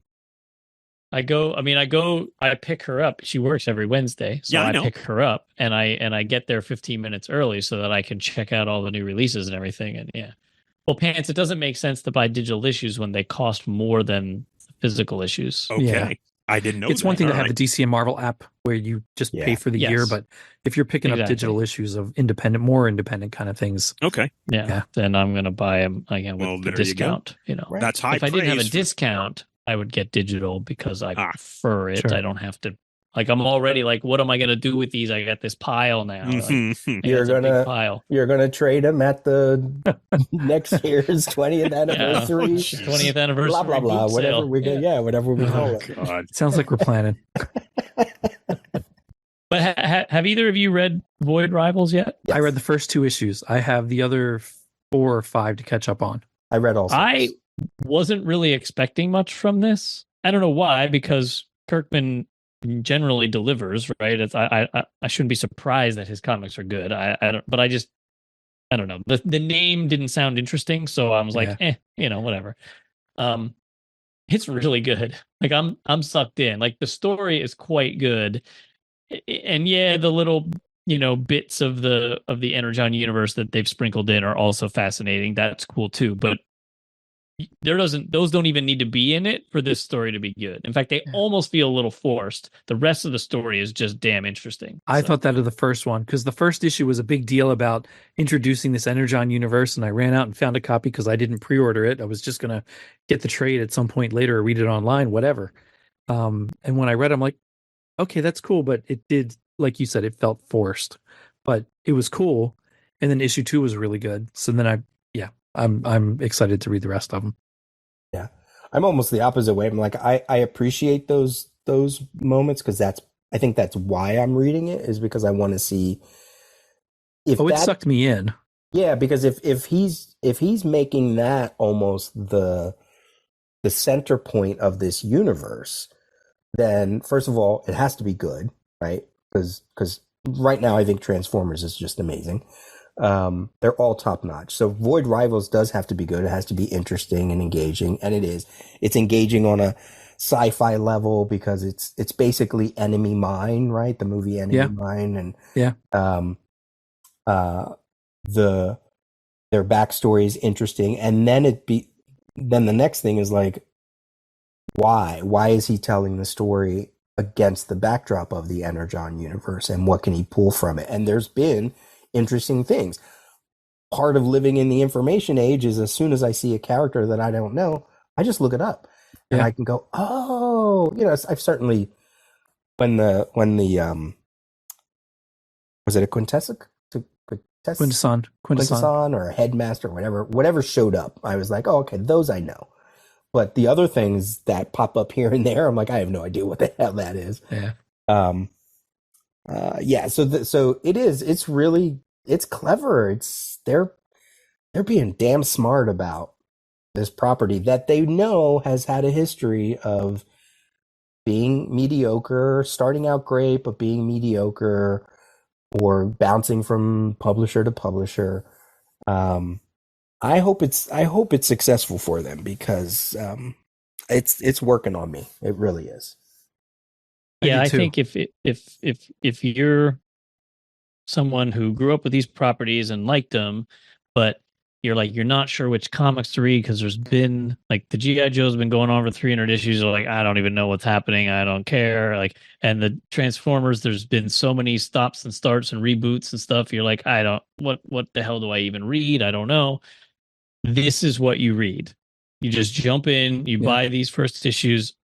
You don't need to know anything. You start from scratch. It's like it's completely starting over. Explains everything very well. Yeah. Zero confusion. But I will even say, even G.I. Joe 300, when that came out, I haven't read the last 150 mostly of G.I. Joe, just a sporadic issue that sounded interesting or looked interesting to me. And I could pick up the story right away. So even that, if you're a G.I. Joe fan and you like all this new Energon Universe stuff, which is top notch, it's not hard to jump in at 300 with G.I. Joe and just start reading it and enjoying it. The artwork on that is phenomenal. Beautiful. It is really good. I have issues 302 and 303 here. I just haven't read them yet. Yeah. And there's some interesting stuff going on there, but that's theoretically going off of the old timeline, the original series all the way through, which again, I've missed like the whole middle after G.I. Joe ended with Marvel till now. It's only been a couple sporadic issues here and there, and I didn't have much of a problem picking up 300 and reading it. But I highly, highly above that recommend Cobra Commander, Destro, and Transformers. I mean, Duke and Transformers with Word Rivals. Absolutely. All right. Can I talk about something else I just picked up this week at the comic shop that was really cool? So I saw this by Jock. It's called Gone, and it caught my eye because it's like magazine sized. It's not comic book sized. And I love Jock's artwork, and he wrote this one too. It's like a sci-fi story, right? And I read issue 1. Issue 2 is out, but I just bought issue 1 just because it's $9, so I wanted to like try it first. You know, it was quite good, and the artwork is gorgeous, and I'm definitely going to be picking up, issue 2 next week, because it's really cool, and I just like I have to support this physical shape. Like it's a nice big book in your hand, right? It's expensive, but it's beautiful and it's lengthy. It's not like a regular size comic. It's probably like I don't know. It's probably 40 pages or something. It's like a double issue. Feels like it, right? That's what I like. Paper. That's what I like about the DC Black Label stuff. The ones that I'm interested in, that they're a bigger format. I like the Black Sod volumes are a larger format. Yeah, it's nice.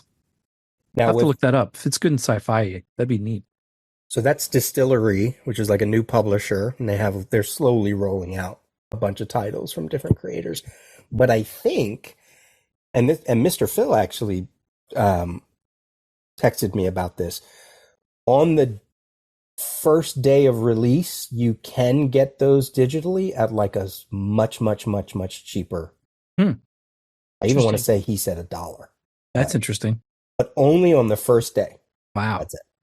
So if you download it day of release, you get it much cheaper than the physical. Okay. And then I guess it must jump the next day. But that's kind of a cool incentive, I think. That's an interesting plan. Absolutely. I do that. That's great. Yeah.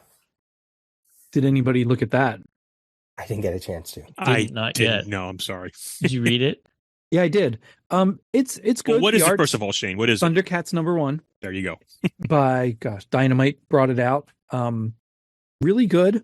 It doesn't rewrite the world with Thundercats. It's their basic origin that has been played out in the cartoon and other versions of the comic. I'll be more curious what they do from here going forward. There's a couple subtle differences from what I remember. I never kept up with. I'm sure I watched a lot of Thundercats cartoons, but I could not tell you about those like I can G.I. Joe or Transformers.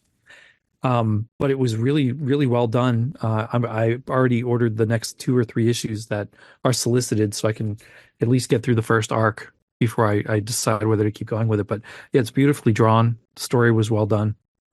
Declan Shalvey is your writer, and Drew Moss is your artist. What's with not Lion-O or Panthro? Who's the other one? Tigra. What's with he's got like I don't know. That's the only thing I don't like about it is that weird mustachy reverse beard thing he's got going on. Yeah, I guess that's just to differentiate. And even Wily Kit has her hair different because she looked a lot more like Wily Cat. I mean, they're twins, but Wily Kit's hair was very similar to Wily Cat's hair, but it's just a little bit different. But yeah, Tigra's weird mustachy beard thing kind of bugs me. Just looks weird. I mean, they're trying to capture the whole 80s and give them thing coming. Their own personalities. I mean, Lion-O's much younger than all the others. Yeah. In reality. Did you see that Dynamite is now going to do a Space Ghost? Yes, I just saw that today. I am very excited about that. I think that's long overdue to have a series. A well done series. David Pepos and Jonathan Lau on art for that. Yep. The covers I'm excited for that. Yeah, cover does look great. Terrence, did you see Echo? Do you and Bryan want to talk about that for a little bit? I mean, I don't I saw it. I don't really have a whole lot to say about it because I'm just not that critical when it comes to the TV shows. It's like I like it or I don't like it. I enjoyed it. It was okay. I mean, I'm sorry, I can't really get any details on it like that, unfortunately. Did it give you some excitement for what might come next in that world, or just like, yeah, it was good, but whatever? A little bit. I mean, from my perspective, I'm going to watch pretty much any Marvel movie or TV somewhat out of obligation or FOMO, fear of missing out. Sure. Not necessarily like I'm excited to watch. I wasn't excited to watch Echo, but I still felt I wanted to watch it. So it was a little more personally, I didn't want to miss out on something there than I'm so excited for it. If that makes any sense. I've watched I think 3 episodes so far. I'm enjoying it. I didn't have like expectations for this one. It was like, whatever, it'll be what it is. And but I'm enjoying it so far. It has some interesting things in it. You know, I never was like super into the character in the comic books. You know, I don't know. I think I didn't like it as much in the comics because, like, you know, it was David Mack's creation, right? And it was his artwork too. And it was like, well, we just had Joe Quesada artwork, and then we got David Mack, and it was like, that's not Joe Quesada. I don't want it, you know. And then we had who was drawing it after, but then David Mack interrupted Daredevil again to do like another route, and it was like, I don't want David Mack's artwork. It's not that I don't like David Mack's artwork. It's just that when I was used to another thing, I wasn't interested in seeing his because it was different enough that I didn't care. And it was like an interlude. It was like a whole new character with a whole different story. It wasn't really Daredevil, and it was like, I'm buying Daredevil. I want to read Daredevil. I don't want to read this person. So I had a little bit of a bitter taste in my mouth about the character, just because had nothing to do with the actual character. It was just that character interrupted my regularly scheduled Daredevil comics, and I wasn't pleased. You know, Sure. So, but if you still have your copy of Daredevil #9, that actually, according to Overstreet, is not priced in issue 1, but it's her first appearance, and that can get a lot of money especially if it's graded. I've seen. So just keep that in mind if you still have issue #9. I don't have that anymore. I don't think those are long gone. I actually had a whole bunch of Daredevil trivia because his 60th anniversary was in February. Oh wow! Was it 60? I think it's 60. Yeah. Well, where's Kevin? You know. I know. Well, that's why I had it, because I was like, I'd hold off on that. I am, because they're sort of deep. Some are and some aren't. Foggy Nelson. That could be a whole episode, man. Just Kevin answering Daredevil questions. Right. Oh, I know. No. Well, I don't know if you've talked about, have you talked about the Marvels? Anybody talked about that? Have you talked about that on the show yet, Shane? I don't think so. I don't remember talking about that before. Yeah, have you I went to the theater and saw it. Yeah, I watched it. Yeah. And then I watched it once on Disney. So kind of like what Pants was saying about like obligation. Like I try to watch these things, and I try to watch them in order because there's a reason. That's sort of how they trained us, you know, like especially the first 5, 6, 7 years leading up to Infinity War and all that, you know. But I was like, well, let me just watch Marvel's. That is the next movie, but not necessarily the next in order with the TV show. So I was like, but I wanted to see it. Considering all the controversy and, you know, people, whatever, online about that. I do not think highly of the first Captain Marvel movie. I think I told the story that my ex and I were sitting there, we were watching it in the movie theater because we watch all we used to go to all the Marvel movies. An hour in, I leaned over and I was going to say, I'm actually kind of bored. Before I even got the words out my mouth, she turned to me and she said, I'm bored. And it was like, oh my God, wow, that's crazy. Wow. So that was the first one. I haven't gone back to see it again. I really liked the Ms. Marvel TV series. I like that so much more than I thought. That was really creative. Good. Yep. It's what I want. A lot of fun. It's what I want out of like comic book TV. I want the crazy visuals. I want the colorful stuff. Like, you know, really cool. And the addition of Monica Rambeau, great. Like in WandaVision, you know, wherever she's appeared, awesome. So then I watched the Marvels, and first of all, I think it's better than Captain Marvel. I think it's better than, this is not a high bar, it's better than Ant-Man Quantumania. Yes, I agree with that. I really had a fun time watching it. And I was like, I think why I liked it is because the Kamala Khan character is so great. Her family is so great. Yes. I think the woman who plays Monica Rambeau is an interesting actress. You know, it's not like they're trying to do Shakespeare or anything like that, but No. I value like her acting abilities. Sure. And so you get like her what she's going through versus what Kamala's going through up against what Brie Larson does with Captain Marvel, who I just am not a fan of her acting in any movie outside of Scott Pilgrim.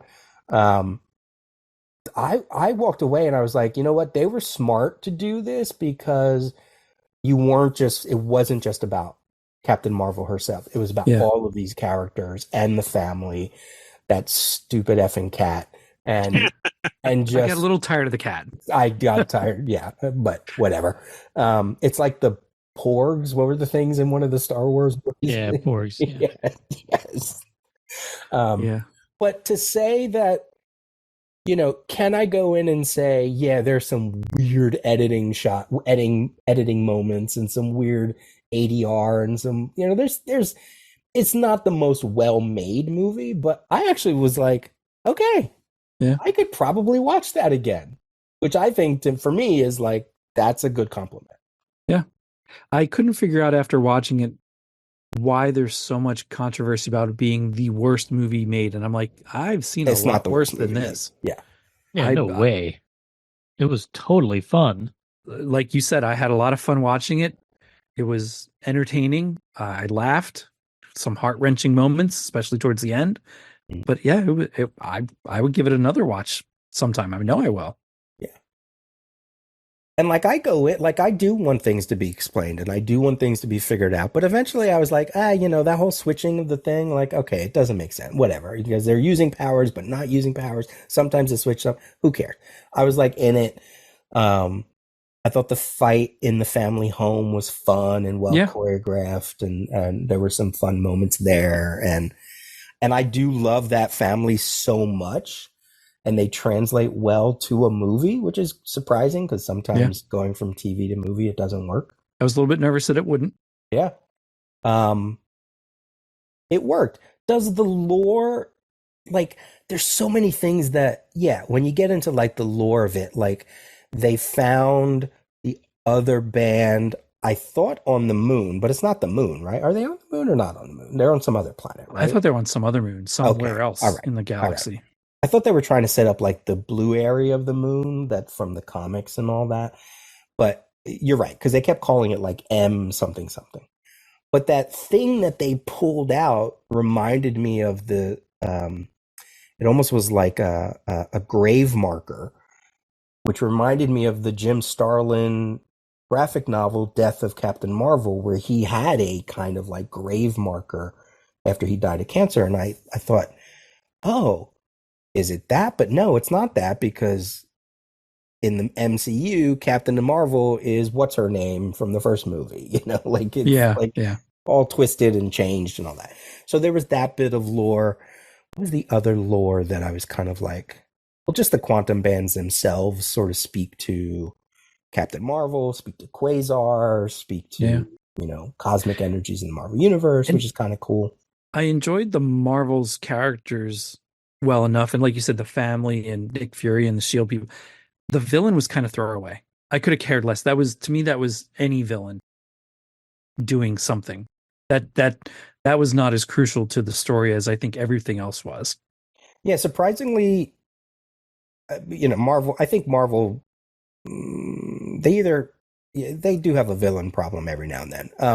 What I will say though is I expected to go into that and hate her performance of it, and I actually didn't. No, I thought she was, because first of all, she's Tom Hiddleston's wife. Mm-hmm. She doesn't have a lot of acting credit, so I thought She's fine. I thought this was like a nepo baby kind of thing, but it turned out fine.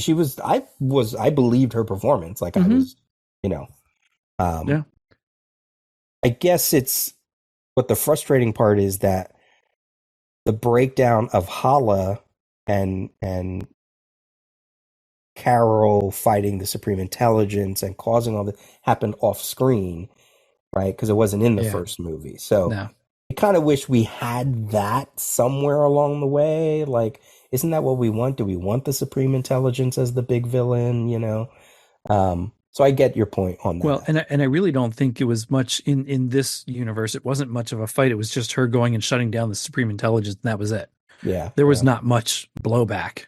Yeah. And it's just that once that happened, the Supreme Intelligence, who controls everything shut down, and now that whole race is kind of screwed. Yeah. But I enjoyed it. Yeah, I did too. Peter, you just made me remember how much I loved at least the first 10, 15, whatever issues of that Quasar series from 89. That was so good. I remember like having no idea who Quasar was. I just bought the issue because, it was number one. Oh my God, and I'm 15 or whatever. And it's like, gotta buy number one. Yeah. And it was a good series for a while. I don't know how long it stayed good, but I'm actually checking on the Marvel app right now to see if it's there because I want to read it if it's there. Well, you have to think it's Mark Grunwald, right? On there. He was basically building Marvel Cosmic in that whole series. Paul Ryan was your artist for those first issues. Eventually, Greg Capullo does the artwork for some of the later issues. Oh, wow. In some of his early stuff. A guy named Mike Manley takes over from, there it is, starting with issue 18, Greg Capullo. Yeah, I wonder if that's... I've never read that series, actually. Never read it. No, I don't think I did either. I know it's right up my wheelhouse, though. I remember talking about this with the one guy at Golden Eagle when I worked there. Yeah. I really enjoyed this series for a while anyway. Going back to the movies and TV show thing, it's interesting, right? Because I think if any of these movies that were like, fine, they're good, but they're not the best. If they had come out in 2005, we would have been like, oh my God, that Marvel movie is so amazing, right? Yeah. But the bar now is so high. We've seen so much cool comic book stuff on screen that now we're getting picky. Yeah. And it's like, what are they going to do? What do they have to do to get us all super hyped again, right? Like, do they have to change the way they're telling the stories? Do they have to change the visual effects? Do they have to, like, what? Because clearly it feels like they're sort of just like phoning them in. And maybe to some extent they are, but also I think we're just getting used to them. And now we're just kind of bored, right? So I'm curious, and they have to be aware of this, right? The sales are not as high as it was, and things have been sort of like blah. So they need an injection in the arm too. So like, I wonder what they're going to do that they think is what we're going to want to see. Yeah. Yeah. I don't even know what I want to see. Well, they've pushed off everything for this year except Deadpool. Everything else got pushed back a little bit. Yeah. Yeah, and I mean, and theater watching in general has changed too. Like, it's not just the fault of the movies. It's certainly, all the asshats that have to put it at the feet of any time there's a woman involved in it, like it has nothing to do with that. It's just, we've all changed post-pandemic of how we absorb things and what we want out of our entertainment. But this is also a franchise that's been going on since 2008, so name any other franchise, we would be on, Friday the 13th part 36. Like, we're not going to watch the franchise that long. Yeah. So it does need a little boost somewhere along the way. I think you're right. I think the way to do it is they need to relax Kevin Feige's hold on how these stories are told and how they look and how they present it. So everybody's going crazy right now over Dune Part 2. Now, I know Brian and I talked about Dune Part 1, visually stunning, wasn't very. I was sort of bored by it a little bit, and I know the books really well. Brian doesn't. But I hear number 2 is like everything we probably want because it's high impact action. It's beautiful to look at, and they're doing really creative stuff in terms of coloring and, you know. Dune Part 2 was amazing. Oh, you've seen it? Okay, yes, good. I went and saw it last week. I saw Part 1 just watching it on HBO Max when it came out, and like you said, I liked it, visually stunning, but it was kind of slow. I'm like, okay. I have watched it a couple more times over the last couple years, and especially once to get ready for this. And I went into this, and to me, it was amazing. Yeah, absolutely amazing. And it is not.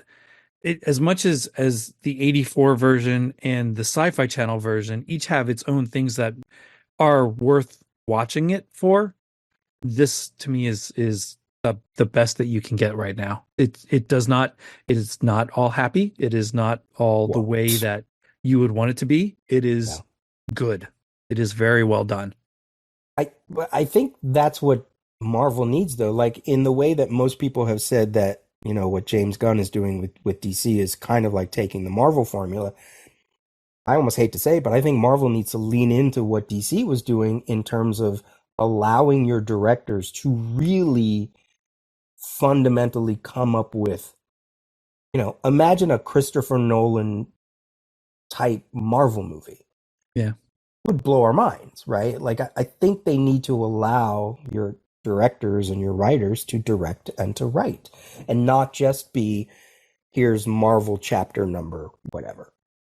And I know that they try to do that, and most people will say, well, they tried to do that with Eternals, and look how that turned out. Frankly, I like Eternals, but I don't think that's the same thing. That's not the same thing. That's still living in the same Marvel visual effects. It's still living in the same way they film it, what it looks like.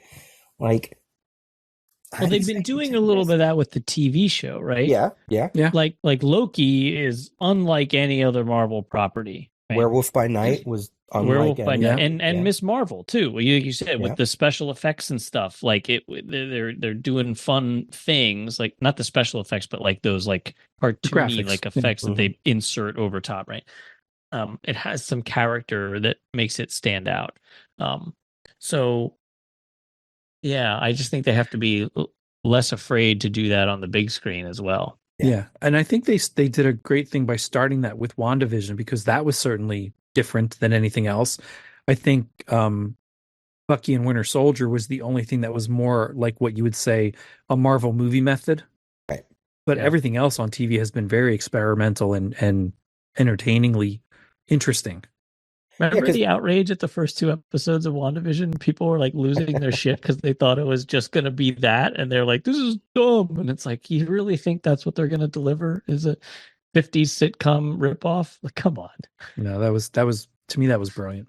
It was brilliant, but I just like the outrage after 2 episodes. Yeah. Yeah, because I don't feel a rush to go see these movies in the theater like I did, you know, 5-10 years ago. Yeah, Avengers Infinity and you know, Endgame, or even the ones leading up to it, you know. Well, after Panther, after Quantumania and Thor Love and Rockets or whatever it was. Yeah. Those were I love that you call it. I love that Thor movie. That's like our favorite in the family for by far.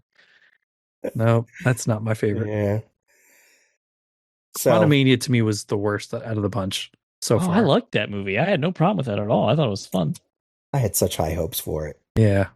I wanted something richer, deeper, because I like the trailer. I really like the trailer, and I like Kang, and now everything that's happening with him, you know. So yeah.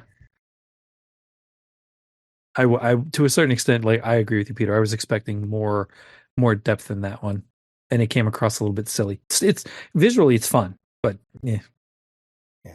Well, it's funny you were talking about Dune, because I said to the kids like, "Hey, Dune 2's out now.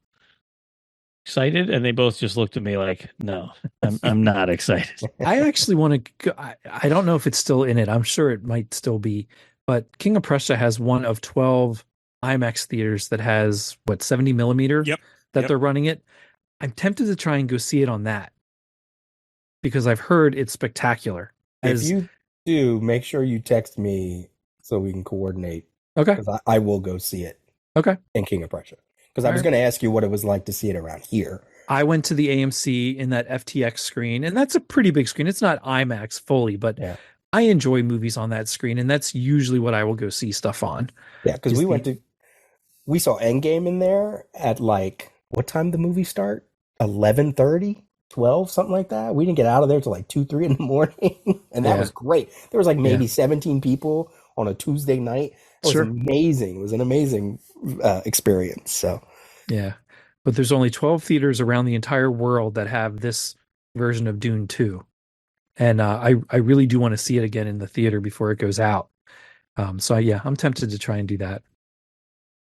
All right, I'll keep that in mind, Peter. Yeah. Vance, I wanted to ask you how you're doing on your TV watching, your shows. Doing pretty well. Still plugging away. I said I finished Next Gen. What'd you think of the last season of that? Well, we talked about it in the last episode, Peter and I, but I think I talked to you briefly. It's like, Troy and Worf? What the hell was going on with that? And, there were some ups and some downs, and Peter made some very good points. If you haven't listened, Shane, you should listen to the episode. I didn't listen to it yet, no. Okay, because I don't want to regurgitate what he already said. So yeah, I finished that. I'm probably going to start. I think I'm going to start Get Smart next in my TV watching. I did want to mention that one of the episodes I recently watched of Have Gun Will Travel was written by Gene Roddenberry. Yep, who wrote a lot of episodes. This one was called Helen of Azerbaijan, and he won a Writers Guild of America award for it.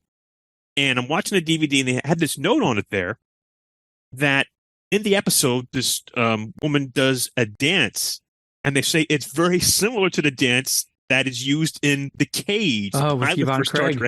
So I thought, well, no, I think it's Susan Oliver. Okay. In the Cage. I thought, well, that was interesting, and I didn't realize it. So again, I just love watching this older TV. I get little things like that. Now, when you do your watch of Get Smart, you get to the end of it. Will you jump and watch the Nude Bomb movie? Probably. I know there's also a new Get Smart, which I did watch sometime. I think it was in the 80s, where I think Andy Dick was like their son or whatever. I did not watch that. Wow. Again, it lasted only a few episodes. So, but yeah, still plugging on my TV watching. By the way, Pants, someone commented on that TNG Season 7 discussion. It was David Byer, and said, I'm kind of with you. A little bit of senioritis on the set. And I was like, that's a great way to put it. See, especially you get to the episode's masks. Oh, it's one of the worst. You mentioned feedback, Peter. I also got some feedback on our episode. I just want to go if you don't mind, because on that we talked a lot about 52, which of course I love and revere. And I mentioned on the episode that I have, with only a few exceptions, all of Keith Giffen's original art breakdowns for 52. And I got an email from Jason Parker. He says, what would it take to get you to make some of these scans available to download on a website or something? Back when the website was up for 52, which I did mention, he was downloading every single page that came out. But unfortunately, he lost his hard drive.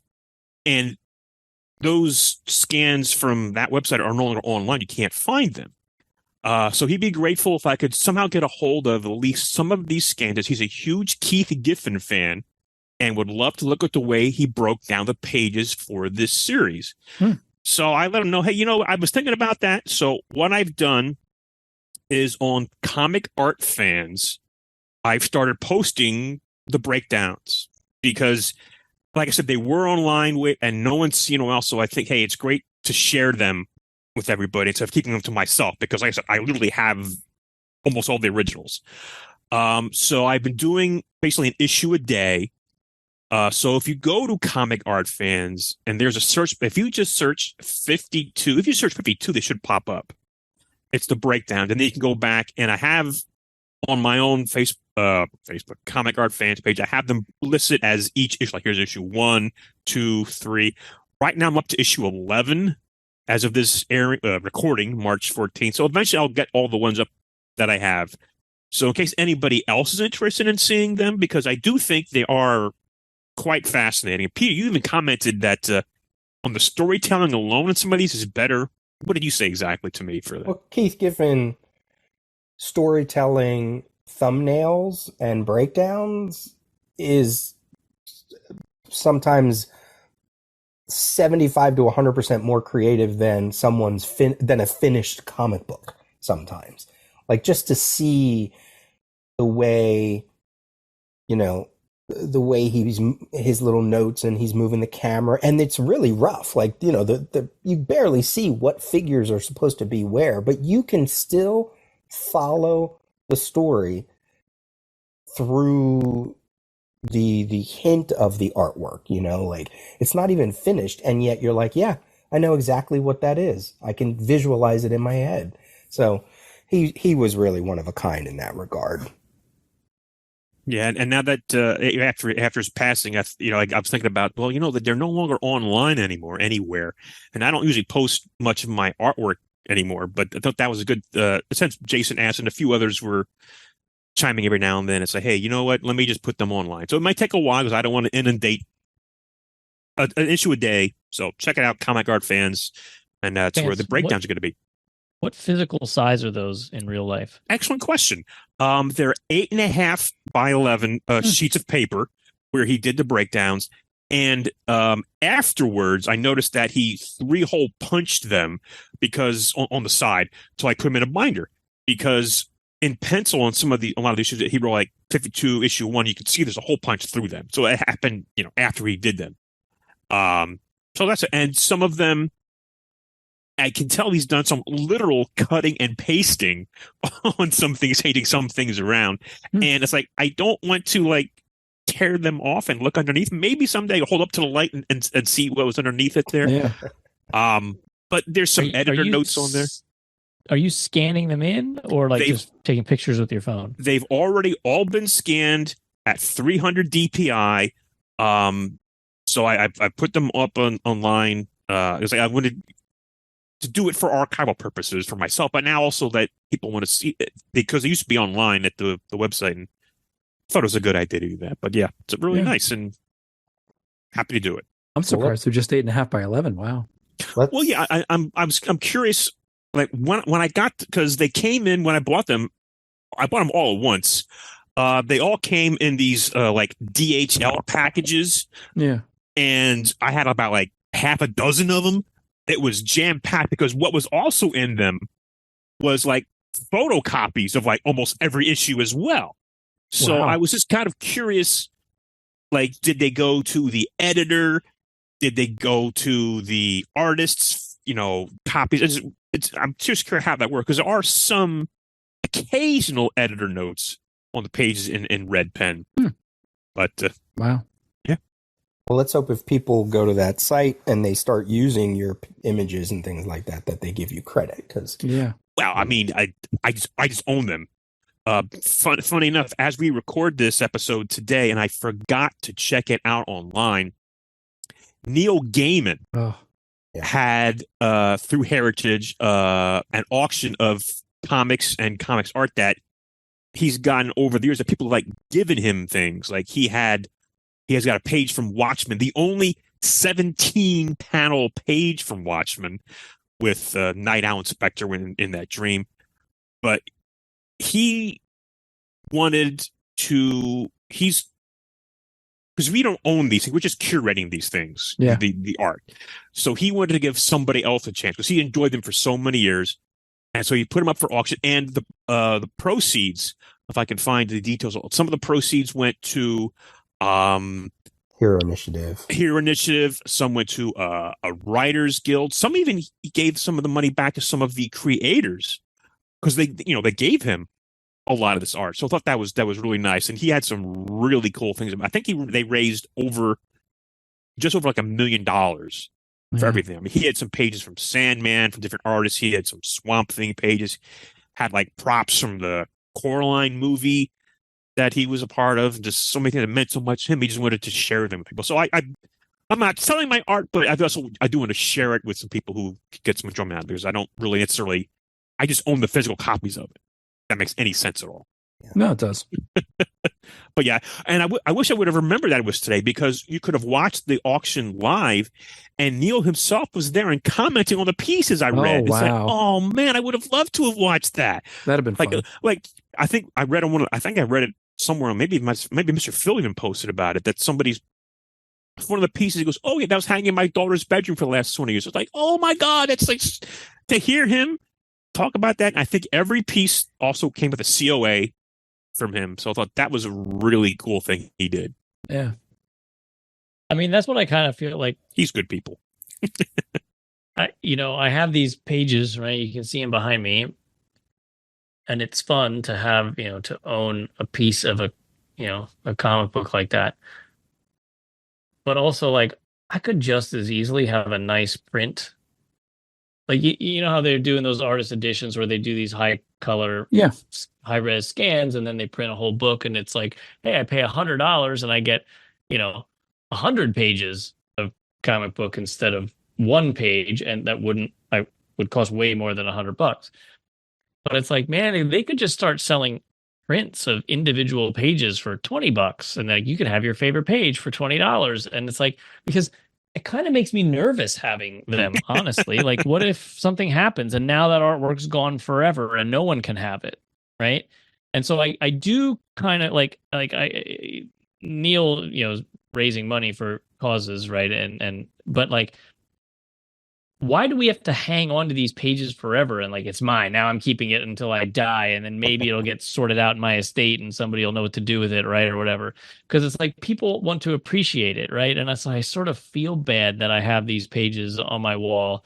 And I'd almost rather just get a high quality scan and then just frame that, and then sell the original and be like, okay, now I'm not the steward of it anymore. I don't have to worry about something happening and everything, because it would look exactly the same if it was in a frame and it was printed on like nice heavy duty paper. I would never know the difference unless you really get up close and look at it and look for the brush strokes or whatever, I'll tell you what, I'll take them off your hands for $20 a pop. How's that? Yeah. This what you do is you bring them to the 20th anniversary CGS Oh my God, Super it's all Show come swap. full circle. Oh my God, Peter. There is no off position on the Genius Switch. But I mean, you think about it, like artists themselves, like I guess I see, because of the gray area of like if they were printing off dozens of prints of artwork that's in comics, it could be like they're publishing comics and then DC and Marvel and whoever would shut them down.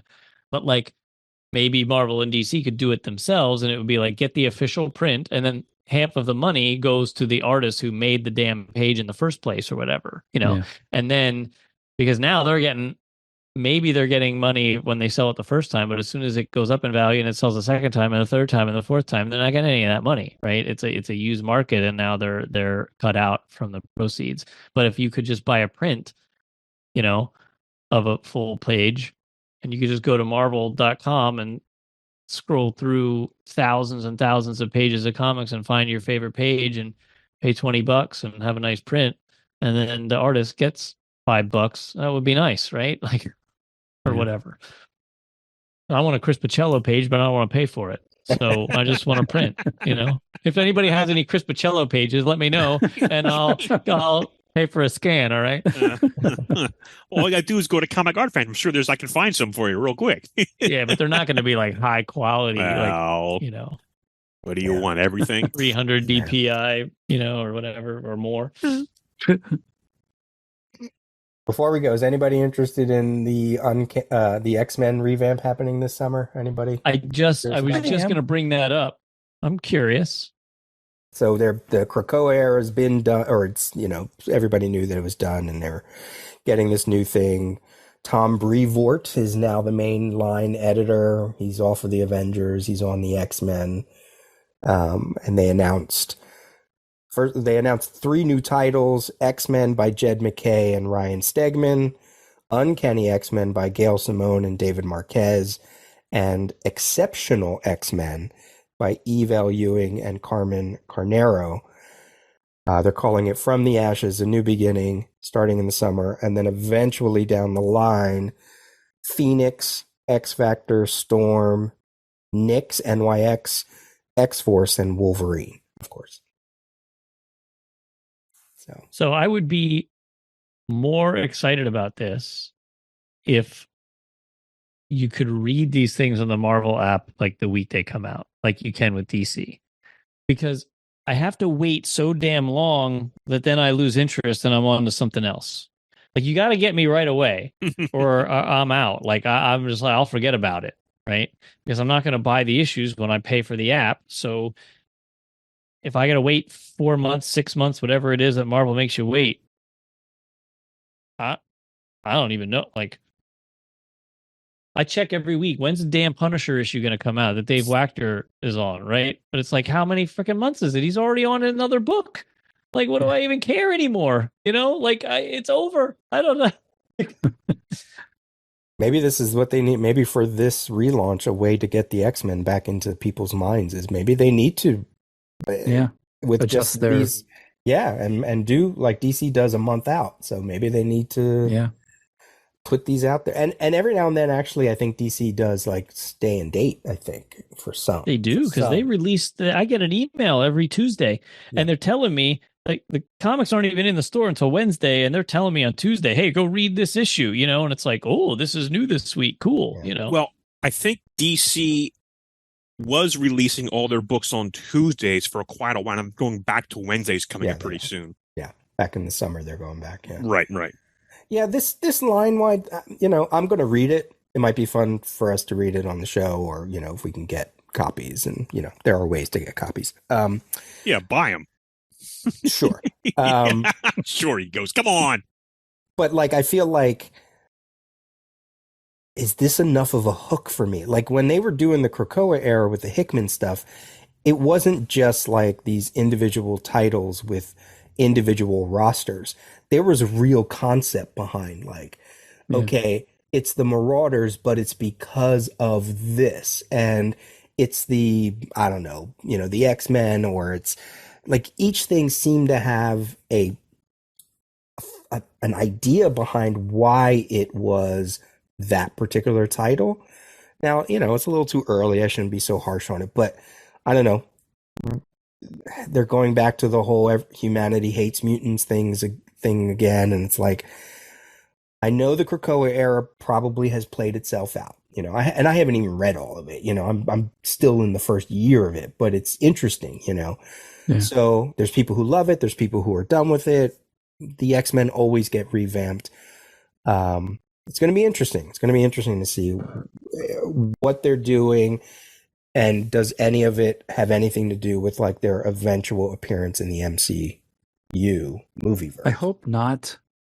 I don't like tying the designs into the movies. Yeah. But I was also, I didn't read the entire article. I just saw it quick, like, before coming up to record. And I was more excited that it was just 3 titles than what you just listed, like 7,000 more. Oh, yeah. Well, of course. You got to have a Wolverine one, right? Yeah, I guess. All right. Well, that's, that's like breaking news. We don't really touch on current stuff. So here we are. But I am excited. I'm interested in the Gail Simone one for sure. I've been wanting to, like, jump into X-Men, but again, it's like there's so many series and there's so many numbers. I never know what the hell I'm supposed to read or whatever. So, like, this is, a nice opportunity to get in on the ground floor. But again, like, if they make me wait 6 months to read it, then I'll already have forgotten about it and not care anymore, and I'll be on to the next thing, and I'll never read it, and I'll just go back and reread old Uncanny X-Men from the 90s or whatever and be like, this is great. I don't know. Yeah. It's like I appreciate that they're trying to run a business and that a subscription to the app is very cheap compared to buying physical copies, and they have a whole strategy and everything. But that 6 month waiting period is so long. I think it's 6 months or thereabouts. I don't know. maybe it's 4 months, or it feels like an eternity when I mean, 3 months, a lot happens in your life in 3 months, and you're like, oh, I'm supposed to now remember that I need to read. Plus the app sucks at I was just going to say, showing you things that you want to read. I mean, if the app did better at allowing you to organize it the way you want to see it and save things, I would have a better time with that. But I agree. Yeah. If you wait months, I'm totally forgetting it, and I can't get the app to do what I want it to do. Yeah. I mean, again, I'll put the offer out there to anyone who works on either the DC app or the Marvel app. Please, I will work for free to help you design a better app. I'm not going to write any code. I'll just tell you how it should work, and then you can make it work that way, because you people in charge never read a comic book in their life. Yeah. It's clear that they have no idea how comic readers read comics. It's super frustrating. But anyway, agreed. Yeah, I would love to read X-Men, but I would like to read it when it actually comes out. Or at least very close to when it comes out. If only you knew someone who worked at a comic book shop. I already pay for Marvel. I'm not paying for Marvel comics. I'm not double dipping. That's crazy. We've done that enough in our lives. Yeah. That's why I have an iPad, All right. We're still yapping. We're usually past our time. Should we end it here? We got stuff. Yeah, we had stuff to say. Yeah, we had stuff to say. Who knew that? Who knew we could still talk? And we didn't start out with illnesses and sicknesses. No. That's okay. We gotta give him a break every now and then. So. Yeah. Damn, Bryan, you made that all by yourself just while you were recording the episode? Look at you. Yeah, it's not hard. Quick announce that, and then at the end here, and then we'll. But you want me to read that awful URL on the air? No, or just say that it's up. Just say that it's up. Okay, I made the event. We'll have the link in the show notes or whatever. Yeah, or on our It'll be on pages. Facebook. Yeah. CGS to be named. CGS Super Swap Show meetup for its 20th anniversary. Super Swap meet. Super Swap meet. That sounds dirty. It's gonna be a lot of double dipping going on. Oh,